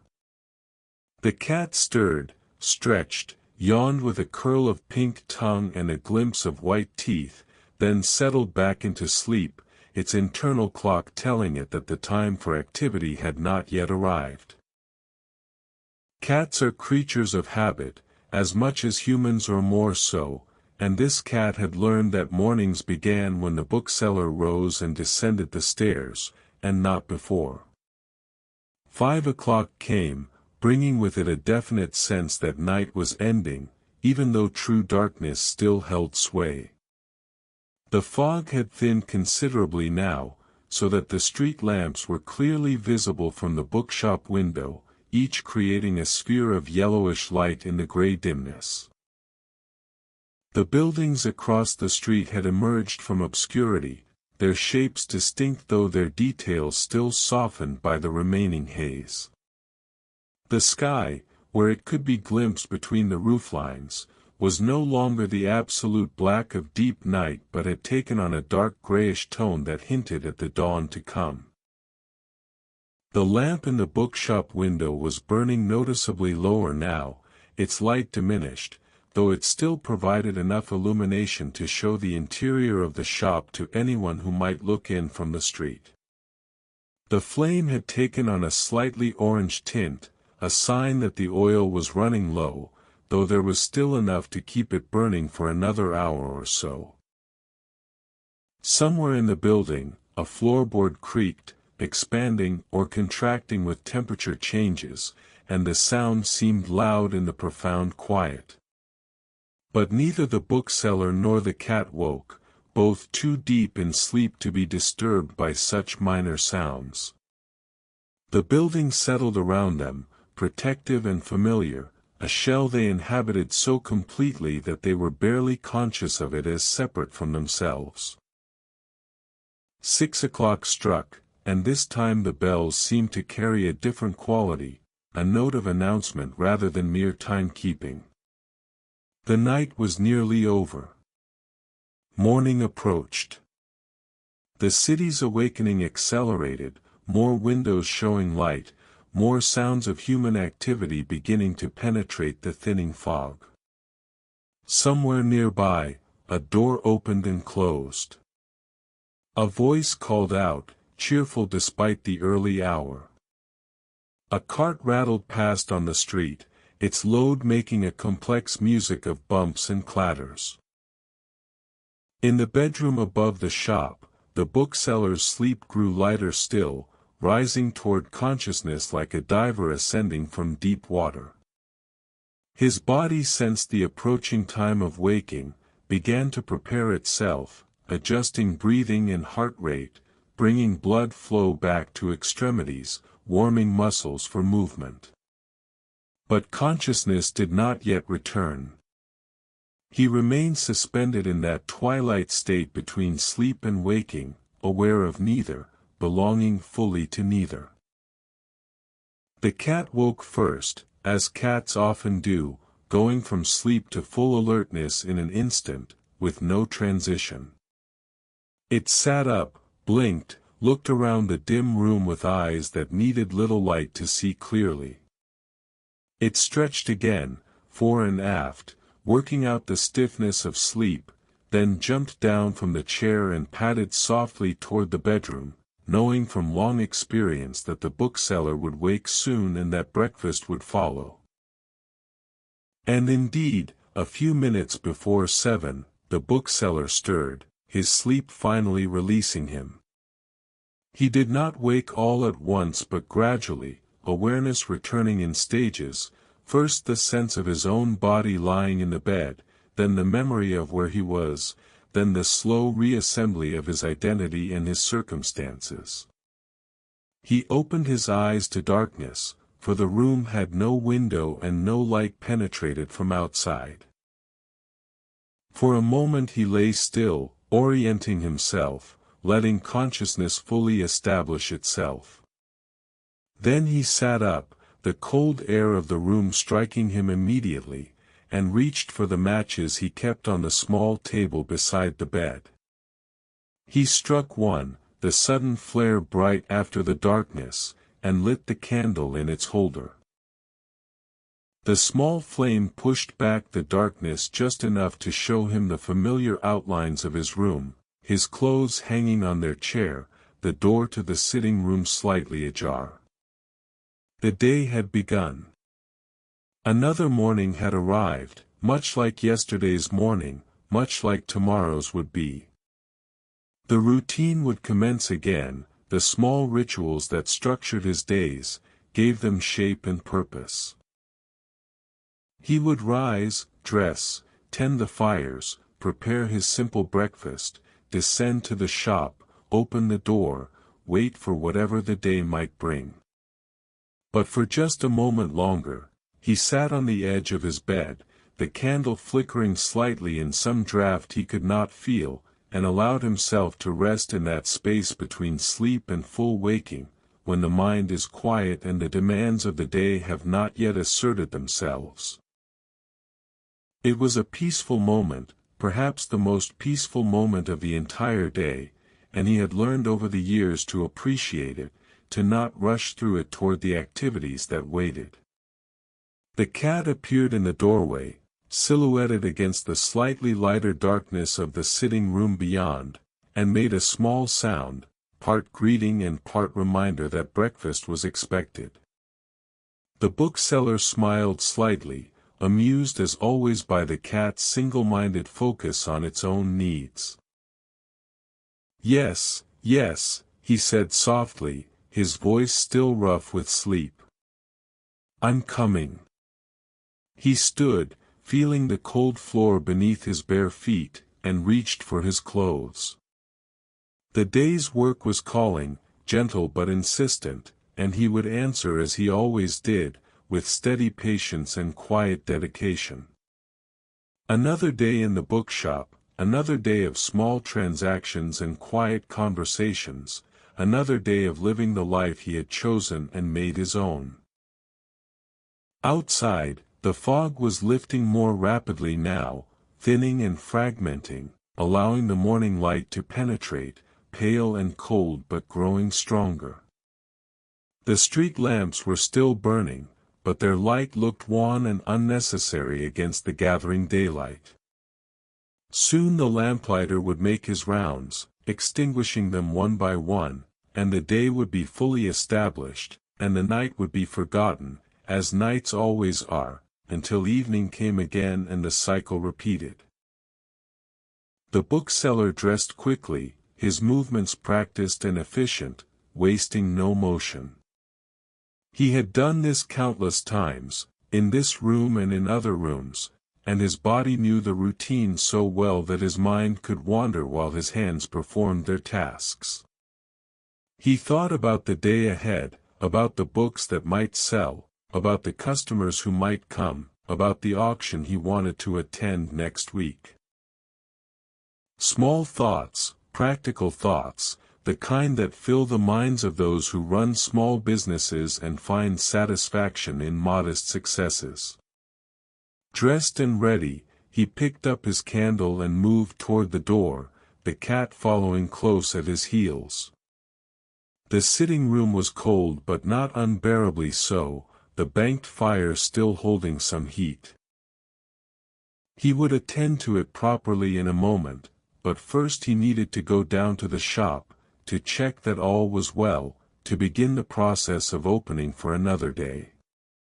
He descended the stairs carefully, the candle in one hand, the other trailing along the wall for balance. The stairs creaked beneath his weight, familiar sounds in familiar places. At the bottom, he opened the door into the shop and stepped through, bringing the candle's small light with him into the larger darkness of the shop floor. The lamp in the window was still burning, though barely, its flame reduced to a small, wavering point that gave almost no useful light. He moved to it first, lifting the glass chimney and blowing out the flame gently, then setting the chimney aside to cool. The lamp could be cleaned and refilled later, when there was more time. For now, there were more pressing tasks. He moved to the stove and knelt before it, setting his candle aside. The fire had gone out entirely during the night, the last coals having surrendered their heat and turned to ash. This was not unusual, and he had expected it. He cleaned out the grate efficiently, scooping the cold ash into his bucket, then laid a new fire with paper and kindling, building it up slowly, adding coal only when the kindling was burning well. The fire caught and spread, and gradually the stove began to warm, its iron sides heating up, starting the slow process of bringing the shop back to a comfortable temperature. While the stove heated, he moved about the shop, checking that everything was as he had left it, that no unexpected problems had arisen during the night. All seemed well. The books stood undisturbed in their rows. The counter was clear and ready for the day's business. The floor was clean from yesterday's sweeping. Everything was in order, everything ready. He returned to the front of the shop and pulled up the shade on the door, then unlocked it and opened it a few inches, just as he did every morning. The cold air rushed in, but it was noticeably warmer than it had been the previous day, and the fog, while not entirely gone, had thinned enough that he could see clearly to the end of the street. It would be a better day for business, he thought. The improved weather would bring people out, and some of them might stop in to browse. Satisfied with his preparations, he turned the sign from closed to open, though it was still too early for customers. The shop was ready. The day had begun. And he, standing in the doorway between the street and his small domain, felt that quiet satisfaction that comes from knowing one's place in the world, from having work to do and the ability to do it, from living a life that, while neither grand nor extraordinary, was honest and useful and entirely his own. The morning light grew stronger, washing away the last traces of night. The city came fully awake around him, the sounds of activity growing more frequent and more varied. Another day had arrived, bringing with it all the small possibilities and minor surprises that days contain, and the bookseller was ready to meet it, as he had met so many days before, with patience and care and a quiet, enduring hope that somewhere in the hours ahead, he might connect the right book with the right reader, and in doing so, serve the purpose for which his shop existed. He stepped back inside, leaving the door ajar, and moved toward the back of the shop where the kettle waited to be filled and boiled for his morning tea. The routine continued, familiar and comforting, each small action flowing into the next, the pattern of his days reasserting itself. This was his life, these small routines and quiet hours, these books and this shop and these modest satisfactions, and he would not have traded it for any other. The kettle sang its quiet song on the small spirit stove in the back room, a thin, rising whistle that told him the water had reached its boil. He wrapped a cloth around the hot handle and poured the steaming water into his teapot, the one with the chipped spout that he had been meaning to replace for years but never quite got around to, finding something endearing in its imperfection, in the way it had served him faithfully despite its flaw. The tea leaves swirled in the hot water, releasing their dark color and their particular scent, bitter and comforting at once. While the tea steeped, he prepared a simple breakfast at the small counter that served as his kitchen area in the shop's back room. This space was hardly more than a large cupboard, really, but it contained what he needed.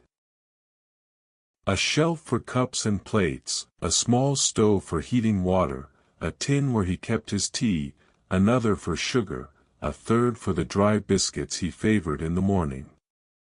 He took 2 biscuits from the tin and arranged them on a plate, added a small piece of the cheese that remained from yesterday, and carried this modest meal back to the counter in the main shop. He ate standing up, looking out through the front window at the street beyond, watching the neighborhood come to life in its gradual, morning way. The fog had cleared considerably now, retreating to mere wisps that clung to the shadowed places between buildings or drifted in the alleys.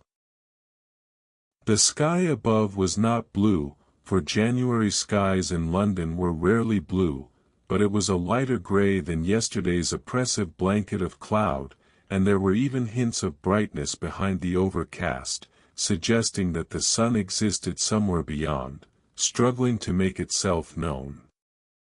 The street outside was busier now than it had been at this hour yesterday.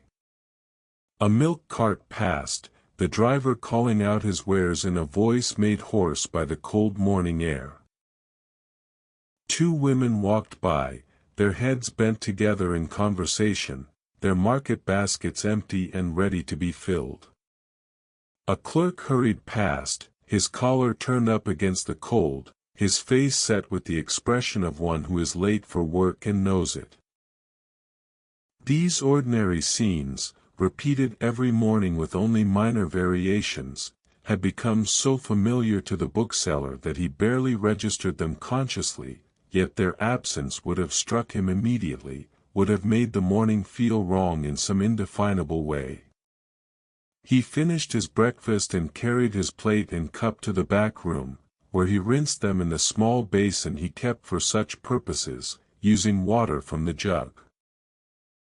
The water was cold, making his fingers ache, but the task took only a moment and then it was done, another small duty discharged. He dried his hands on the cloth that hung beside the basin and returned to the main shop, ready now to begin the day's work in earnest. The first task was always to review the shop stock with fresh eyes, to see what had sold yesterday and to consider what gaps needed filling, what books should be moved to more prominent positions, what new acquisitions might be pursued.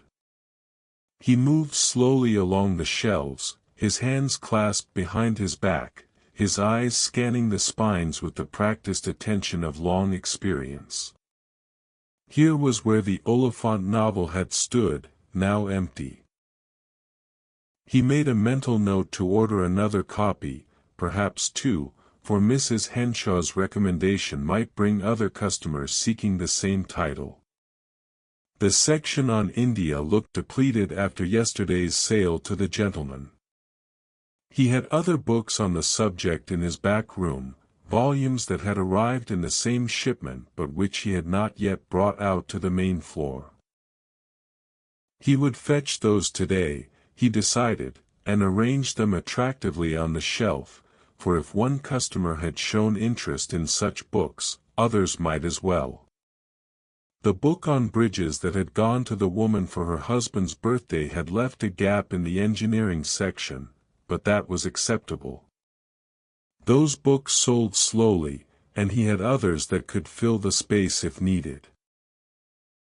As he conducted this survey, he found himself thinking about the peculiar alchemy of bookselling, the way that success in this trade depended not just on having books but on having the right books, on somehow intuiting what customers might want before they knew themselves, on creating an inventory that was both broad enough to attract varied interests and focused enough to establish the shop's character.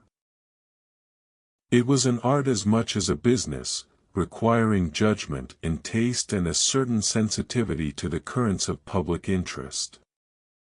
He had developed this sensitivity over years of practice, learning to read the small signs that indicated which books would move quickly and which would languish on the shelves. A favorable review in a prominent journal might create demand for a particular title. A public event, like the gentleman's posting to India, might spark interest in books on a specific subject. The changing seasons brought their own patterns, with certain types of books selling better in winter when people spent more time indoors, others finding their market in summer when thoughts turned to travel and outdoor pursuits. The church clock struck 8, and he moved to his position behind the counter, settling himself on his stool with the air of one taking up a familiar post. The shop was as ready as he could make it. The stove had warmed the air to a tolerable temperature. The books stood in their proper places. The counter was clear and welcoming. Now came the waiting, the patient attendance to the possibility that customers might arrive, that the bell above the door might ring, that the day's commerce might begin.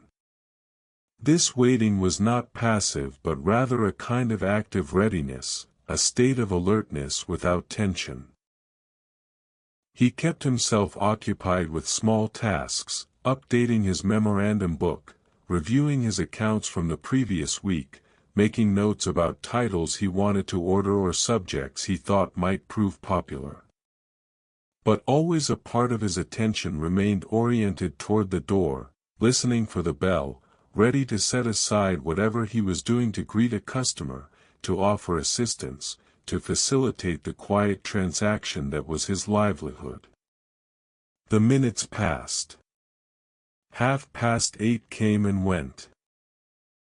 The street outside grew busier as more shops opened and more people ventured out on their morning errands.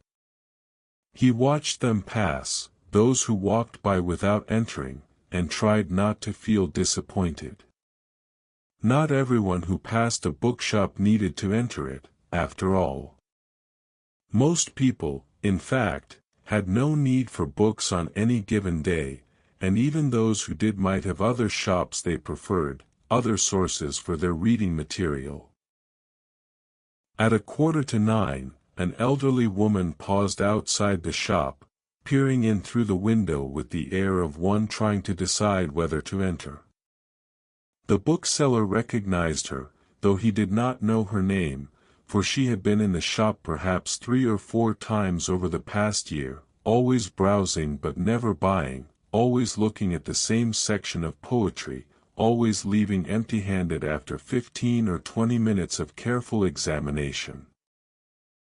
He had long since concluded that she could not afford to buy books but enjoyed looking at them nonetheless, and he had made it clear through his manner that she was welcome to browse as long as she wished without any obligation to purchase. The woman decided in favor of entering, pushing open the door with some effort, for she was frail and the door was heavy.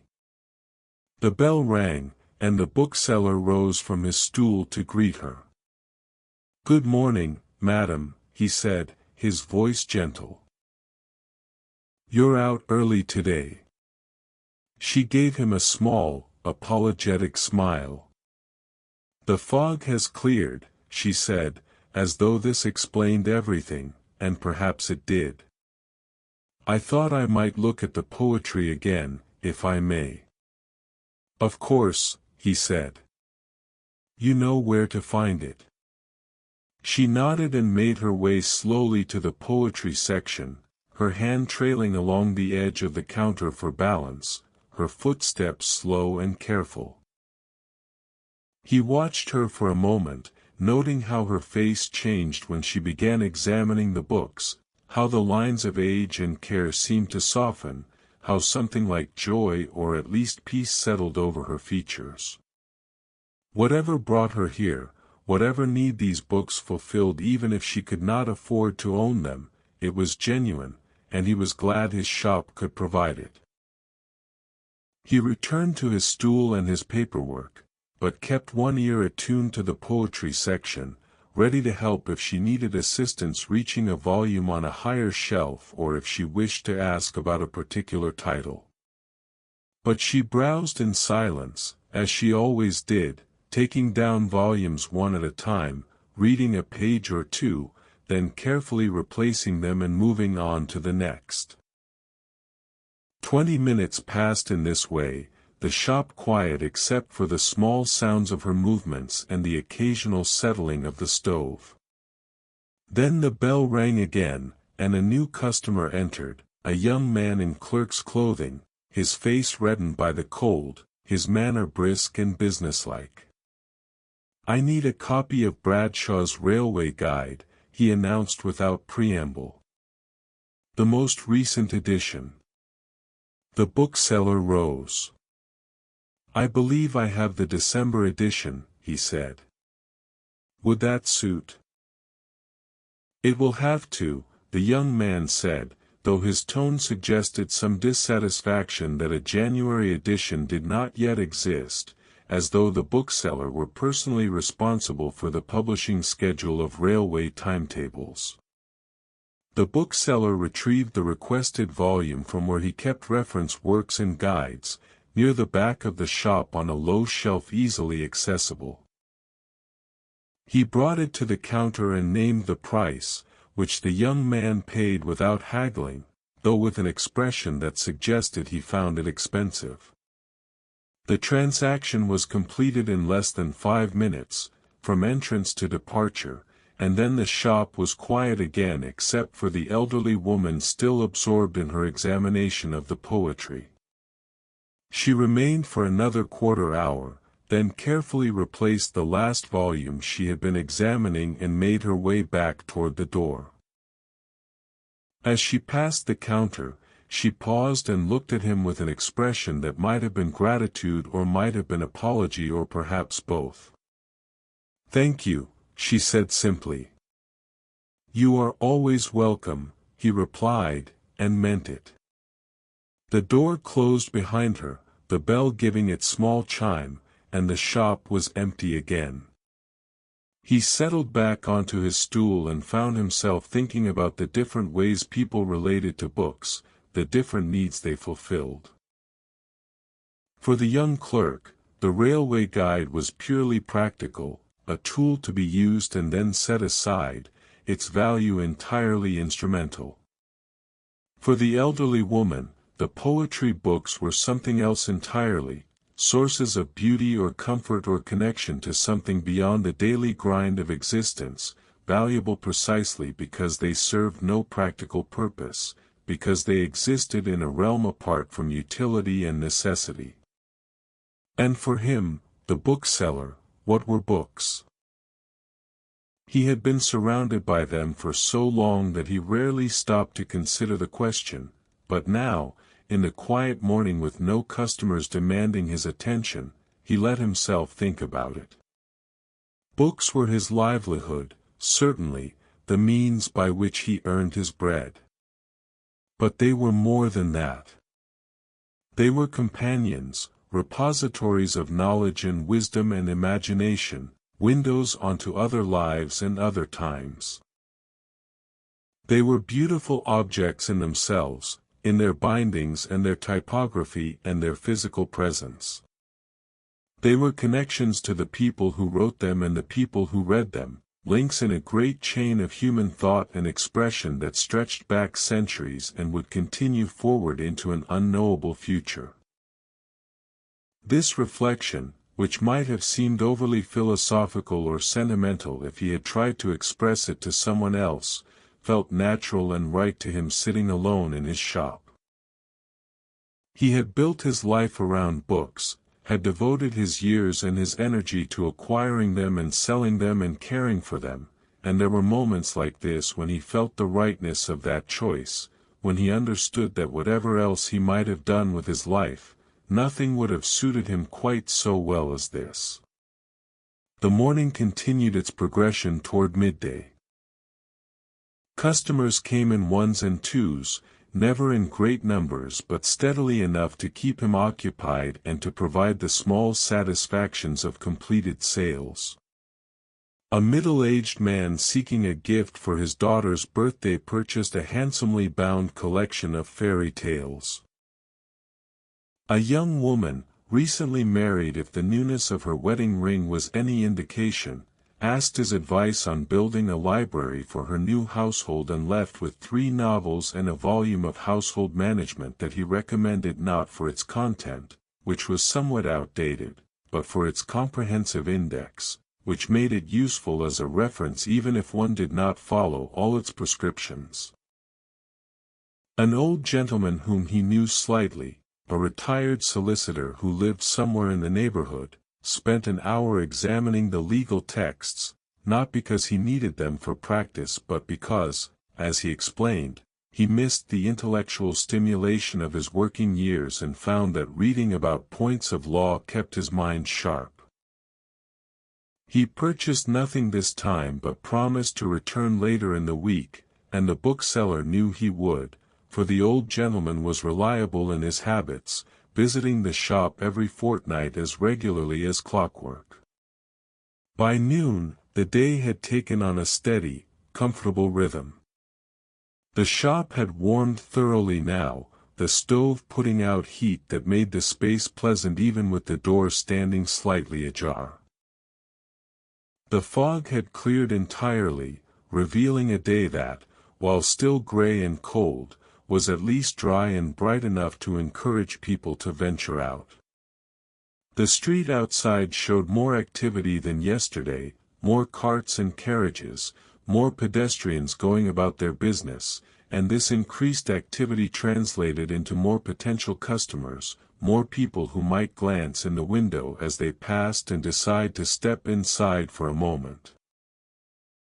The bookseller ate his midday meal at the counter, as he always did, unwilling to close the shop even for the few minutes it would take to go upstairs. He had brought down bread and cheese and an apple, and these he consumed slowly while continuing to watch the door, ready to set aside his food if a customer entered. This had become such an ingrained habit that he barely thought about it anymore, this willingness to interrupt his own comfort for the sake of his business. It was simply what one did if one owned a shop, one of the many small sacrifices that entrepreneurship demanded. As he ate, he thought about the afternoon ahead. There was work to be done in the back room, a shipment of books that had arrived late yesterday and which he had not yet unpacked and examined. This was always an interesting task, for bought books in lots, collections from estates or libraries being dispersed, and one never knew exactly what one would find until the boxes were opened and the contents revealed. Sometimes there were treasures, volumes more valuable than he had anticipated, which could be sold at good prices. More often there were decent, serviceable books that would sit on the shelves for a while before finding their buyers. And occasionally there were disappointments, books too damaged to sell or subjects so obscure that no customer would ever want them, but even these had their uses, for he kept a box of such books that he sold cheaply to those who needed reading material but could afford little. He finished his meal and cleared away the remains, then moved to the back room to begin unpacking the new shipment. The crate was wooden, nailed shut, and he used a small crowbar to pry up the lid, working carefully to avoid damaging the books inside. The wood gave way with a squeal of protesting nails, and he set the lid aside and looked down at the contents, layers of books wrapped in newspaper for protection during transport. He began lifting them out one by one, unwrapping each and setting it aside while he examined the next. The lot had come from a house in Kensington, the library of a gentleman who had recently died, and the books reflected what seemed to have been fairly conventional taste, heavy on history and biography, with some literature and a smattering of scientific works. Nothing exceptional immediately presented itself, but nothing terribly disappointing either. They were good, solid books, the kind that would sell steadily if not quickly, that would earn their place on his shelves through cumulative small sales rather than one dramatic transaction. He worked methodically, creating piles according to subject matter, making notes about condition and probable value, already beginning to think about where each volume would go when he brought them out to the main shop floor. This process of assessment and organization was one he had performed countless times, but it never became entirely automatic. Each book required individual attention, each had its own character and condition and potential market, and taking the time to evaluate them properly was an essential part of the work. He was perhaps halfway through the crate when the bell above the front door rang, and he heard footsteps entering the shop.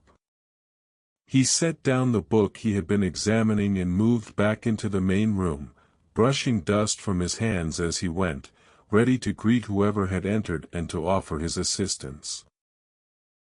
The afternoon had arrived, bringing with it new possibilities, new customers, new small dramas of transaction and conversation. The routine continued, familiar but never quite identical, each day a variation on established themes, the melody recognizable but the harmony always slightly different. This was the life he had chosen, and as he moved forward to greet his customer, he felt again that quiet satisfaction, that sense of being exactly where he belonged, doing exactly what he was meant to do. The work continued. The hours passed. And the shop, steady and reliable, went on serving its purpose, connecting readers with books, books with readers, one transaction at a time, one day at a time, in the endless, quiet rhythm of small commerce and daily life. The customer who had entered was a woman of perhaps 40, dressed in morning clothes that had seen considerable wear, the black fabric showing a faint sheen at the elbows and along the hem where it had rubbed against itself and other surfaces. She stood just inside the door with an air of uncertainty, as though not quite sure she belonged in a bookshop, or perhaps not sure she could afford to be there. The bookseller recognized this hesitation immediately, had seen it countless times before in customers who associated bookshops with expense and education and were not confident of their standing in either realm. He approached her with his most reassuring manner, his voice gentle, his posture open and unthreatening. "Good afternoon, madam. May I help you find something?" She clutched her reticule a bit tighter and spoke in a voice barely above a whisper. "I am looking for a Bible, sir. A small one, if you have such a thing. Something I might carry with me." He nodded, understanding at once. "I have several that might suit. Would you prefer one with commentary, or simply the text itself?" She considered this, her brow furrowing slightly. "Just the text, I think. I cannot afford anything elaborate." "Of course," he said. "If you would follow me." He led her to a shelf near the middle of the shop where he kept religious works, and from it he drew down 3 small Bibles, each bound differently, each at a different price point. The first was quite plain, bound in black cloth with no ornamentation, the cheapest of the 3 but perfectly serviceable. The second had a slightly better binding with gilt edges to the pages. The third was bound in leather, worn but still handsome, with a clasp to keep it closed. He showed her each in turn, opening them so she could see the size of the print, explaining the differences in price. She examined each carefully, her fingers gentle on the pages, and he saw in her face a conflict between desire and necessity, between what she wanted and what she could afford. It was a look he had seen many times, and it never failed to move him, this evidence of how much books could mean to those who had little else. She settled finally on the plainest version, the one in black cloth, though he could see that her eyes kept returning to the leather-bound copy with something like longing. She asked the price again, as though hoping it might have changed in the last few minutes, and when he confirmed it, she nodded and opened her reticule, counting out coins with great care. As she counted, the bookseller made a decision. It was not the first time he had done such a thing, and it would not be the last, but each time it felt like a small rebellion against the arithmetic that governed his business. He reached for the leather-bound Bible and set it on the counter beside the coins she was counting out. "I have made an error, madam," he said. "I forgot that this volume," he gestured to the leather-bound Bible, "is actually priced the same as the cloth one. It is slightly damaged, you see, here on the spine, which reduces its value considerably. Would you prefer it instead?" The damage he pointed to was so minor as to be almost invisible, a small scuff that might have been there or might not, but she peered at it and then looked up at him with an expression that suggested she understood perfectly well what he was doing but was too grateful to refuse. Her eyes shone slightly, though whether with tears or merely the reflection of the lamp he could not tell. "That is very kind of you, sir," she said quietly. "Yes, I should prefer it very much." He wrapped the Bible in brown paper, taking extra care to make the package neat and secure, and tied it with string. She accepted it with both hands, holding it as though it were something precious, which perhaps to her it was. She thanked him again, her voice still soft but warmer now, and left the shop with the package pressed close to her chest.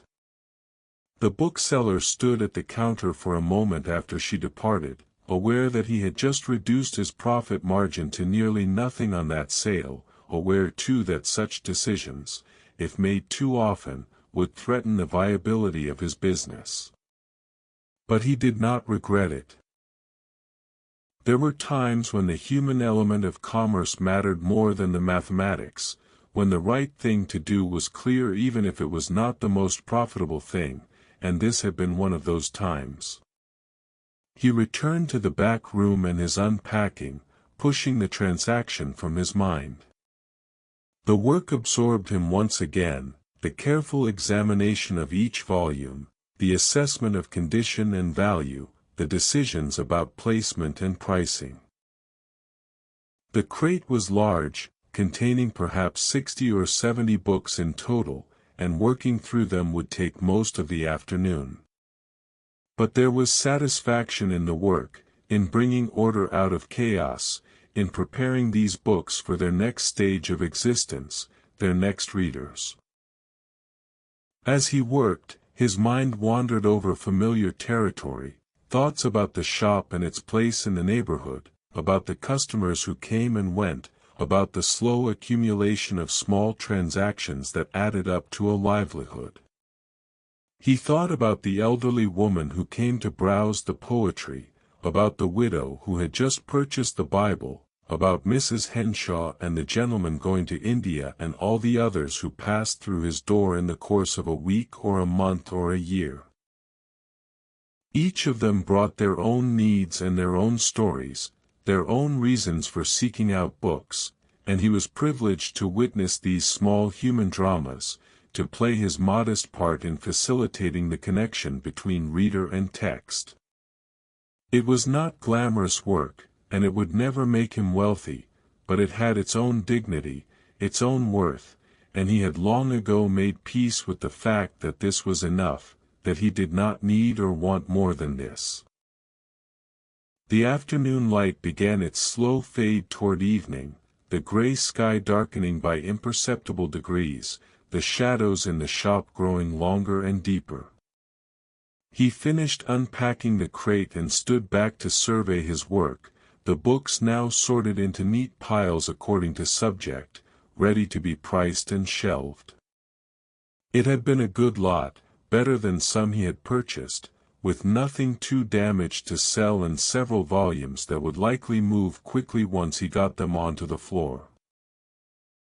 He glanced at the clock and saw that it was nearly 4, which meant 2 hours remained until closing time. The late afternoon was often quiet, the hour when people were returning home from work or preparing evening meals, when the streets emptied somewhat and foot traffic past the shop diminished. He decided to use this time to begin shelving the new acquisitions, to get at least some of them out onto the floor where they could be seen and purchased. He carried the first stack into the main shop and began finding places for the books, sliding them into gaps or creating new arrangements to accommodate them. A history of the Napoleonic Wars went onto the history shelf, filling a spot that had been empty since he sold a similar volume last month. A biography of Dr. Johnson joined the other literary biographies. 3 novels by authors he considered reliable if not exciting were added to the fiction section, their cloth bindings adding spots of color to the otherwise somber shelf. As he worked, the bell rang twice more, admitting customers who browsed for a few minutes before leaving without purchase. This did not trouble him.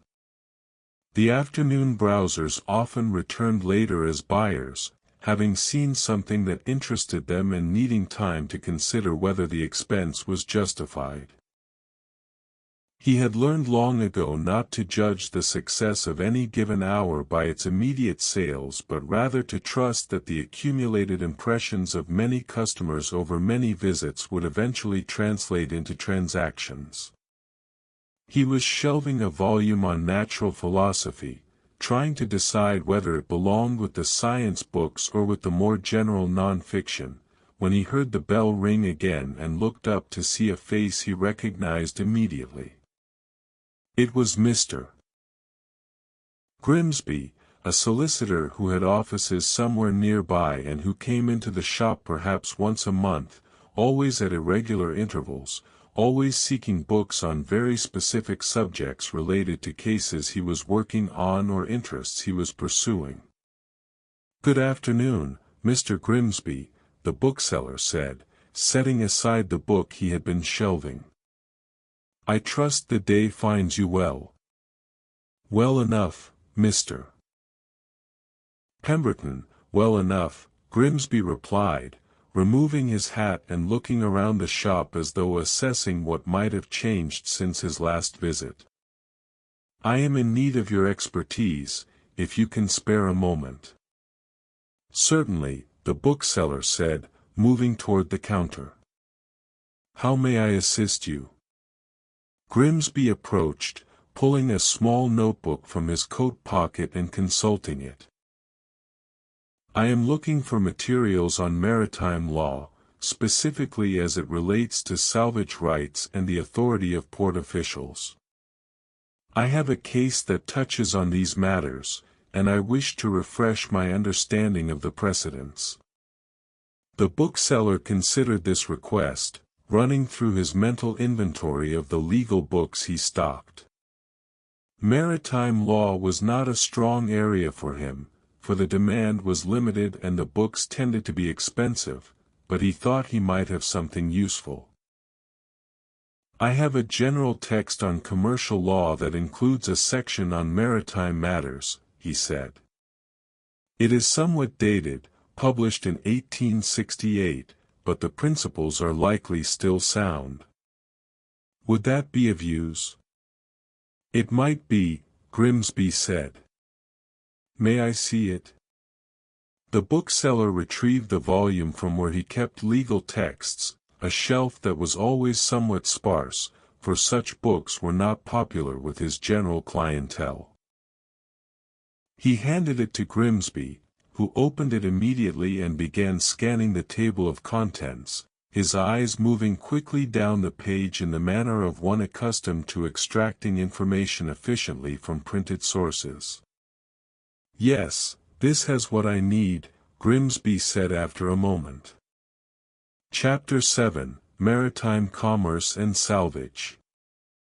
"This will do nicely." He closed the book and looked at the bookseller. "Your usual terms." "Of course," the bookseller said, naming a price that was fair but not cheap, for legal texts held their value well and could command good prices from those who needed them professionally. Grimsby paid without hesitation, producing a wallet from his inner pocket and counting out the notes with the precision of one who dealt with money professionally.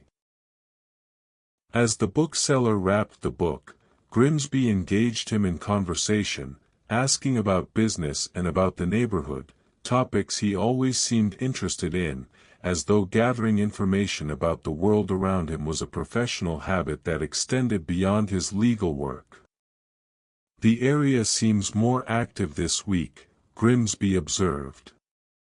"More construction, more new businesses opening. Have you noticed?" "I have," the bookseller said. "Though I confess I pay less attention to such things than perhaps I should. The shop keeps me rather occupied. Well, it is good for trade generally, Grimsby said. Growth brings prosperity, or so the theory goes. Though it also brings change, and not everyone welcomes that. The bookseller made a non-committal sound, unwilling to be drawn into a discussion of local politics or development. He handed Grimsby the wrapped book, and they exchanged final pleasantries before the solicitor departed, leaving the shop quiet once again. The encounter left the bookseller thinking about change, about the ways the neighborhood had evolved over the 15 years he had been here. When he first opened the shop, this street had been quieter, less prosperous, the buildings showing more evidence of age and neglect. Gradually it had improved, new businesses opening, old ones renovating, the general level of commerce rising. This had been good for his trade, bringing more potential customers past his door, but it had also brought higher rents and increased competition from larger establishments. He tried not to think too much about the future, about how much longer he could sustain the shop in the face of these changes. The present was what mattered, the daily work, the steady accumulation of small sales that kept him solvent and allowed him to continue doing what he loved. Tomorrow would bring its own concerns, and he would face them when they arrived, but for now, for this day, everything was manageable, everything was in hand.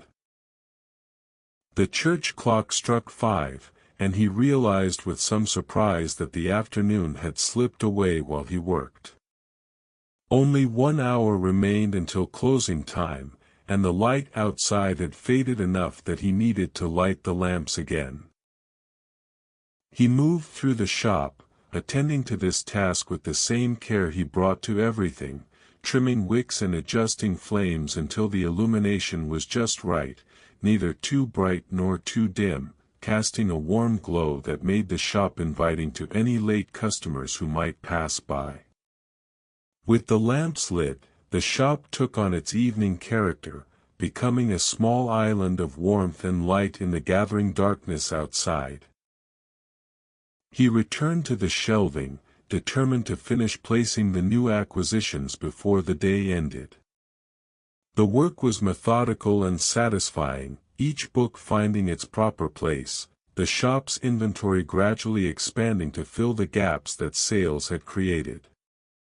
As he worked, he found himself humming softly, a habit he had when alone and contented, some half-remembered tune from his childhood that he could never quite identify but which seemed to surface at moments like this.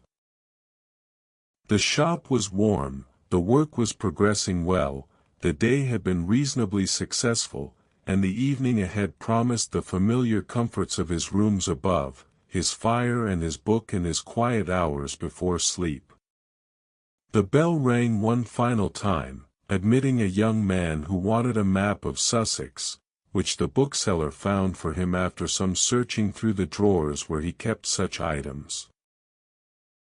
The young man purchased it along with a guide to the county's historical sites, mentioning that he was planning a walking tour in the spring. The bookseller wished him well with the journey, wrapped his purchases carefully, and saw him out into the evening. And then, at last, it was 6 o'clock, and the day's work was complete. He moved to the door and turned the sign to closed, shot the bolt, drew down the shade. The shop was sealed once more, the day ended, the evening his own. He stood for a moment in the center of the floor, surveying his domain with the satisfaction of one who has discharged his duties faithfully, who has served his customers well, who has maintained the small enterprise that gave his life structure and meaning. Tomorrow would come, as it always did, bringing new customers and new transactions and new small challenges to be met. But tonight there was nothing required of him except to climb the stairs, tend his fire, prepare his simple meal, and settle into his chair with his book. The routine would continue, as it had continued for so long, carrying him forward through the days and weeks and years, each one much like the others but each containing its own small variations, its own particular satisfactions. He began his closing routine, banking the stove, checking the windows, counting the day's receipts. The familiar actions calmed him, settled his mind, prepared him for the transition from work to rest. And as he moved through these tasks, he felt profoundly grateful for this life he had built, this quiet existence among the books, this modest but meaningful occupation that asked nothing more of him than he was capable of giving and gave him in return everything he truly needed. The evening deepened outside. The shop grew still. And the bookseller, his day's work complete, climbed the stairs to his rooms above, where comfort and quiet waited, where the night would pass in peace and the morning would come again to begin the cycle anew. Thank you so much for listening to tonight's Mystic Sleep Tale story. I hope these quiet hours in the bookstore brought you the peace and rest you were looking for. If you enjoyed this journey into the tranquil routines of Victorian London, please don't forget to subscribe to the channel and leave a comment below. I'd love to hear where you listen to it and what kind of stories help you fall asleep. Sleep well and have peaceful dreams. Remember, tomorrow is the first day of the rest of your life. Good night.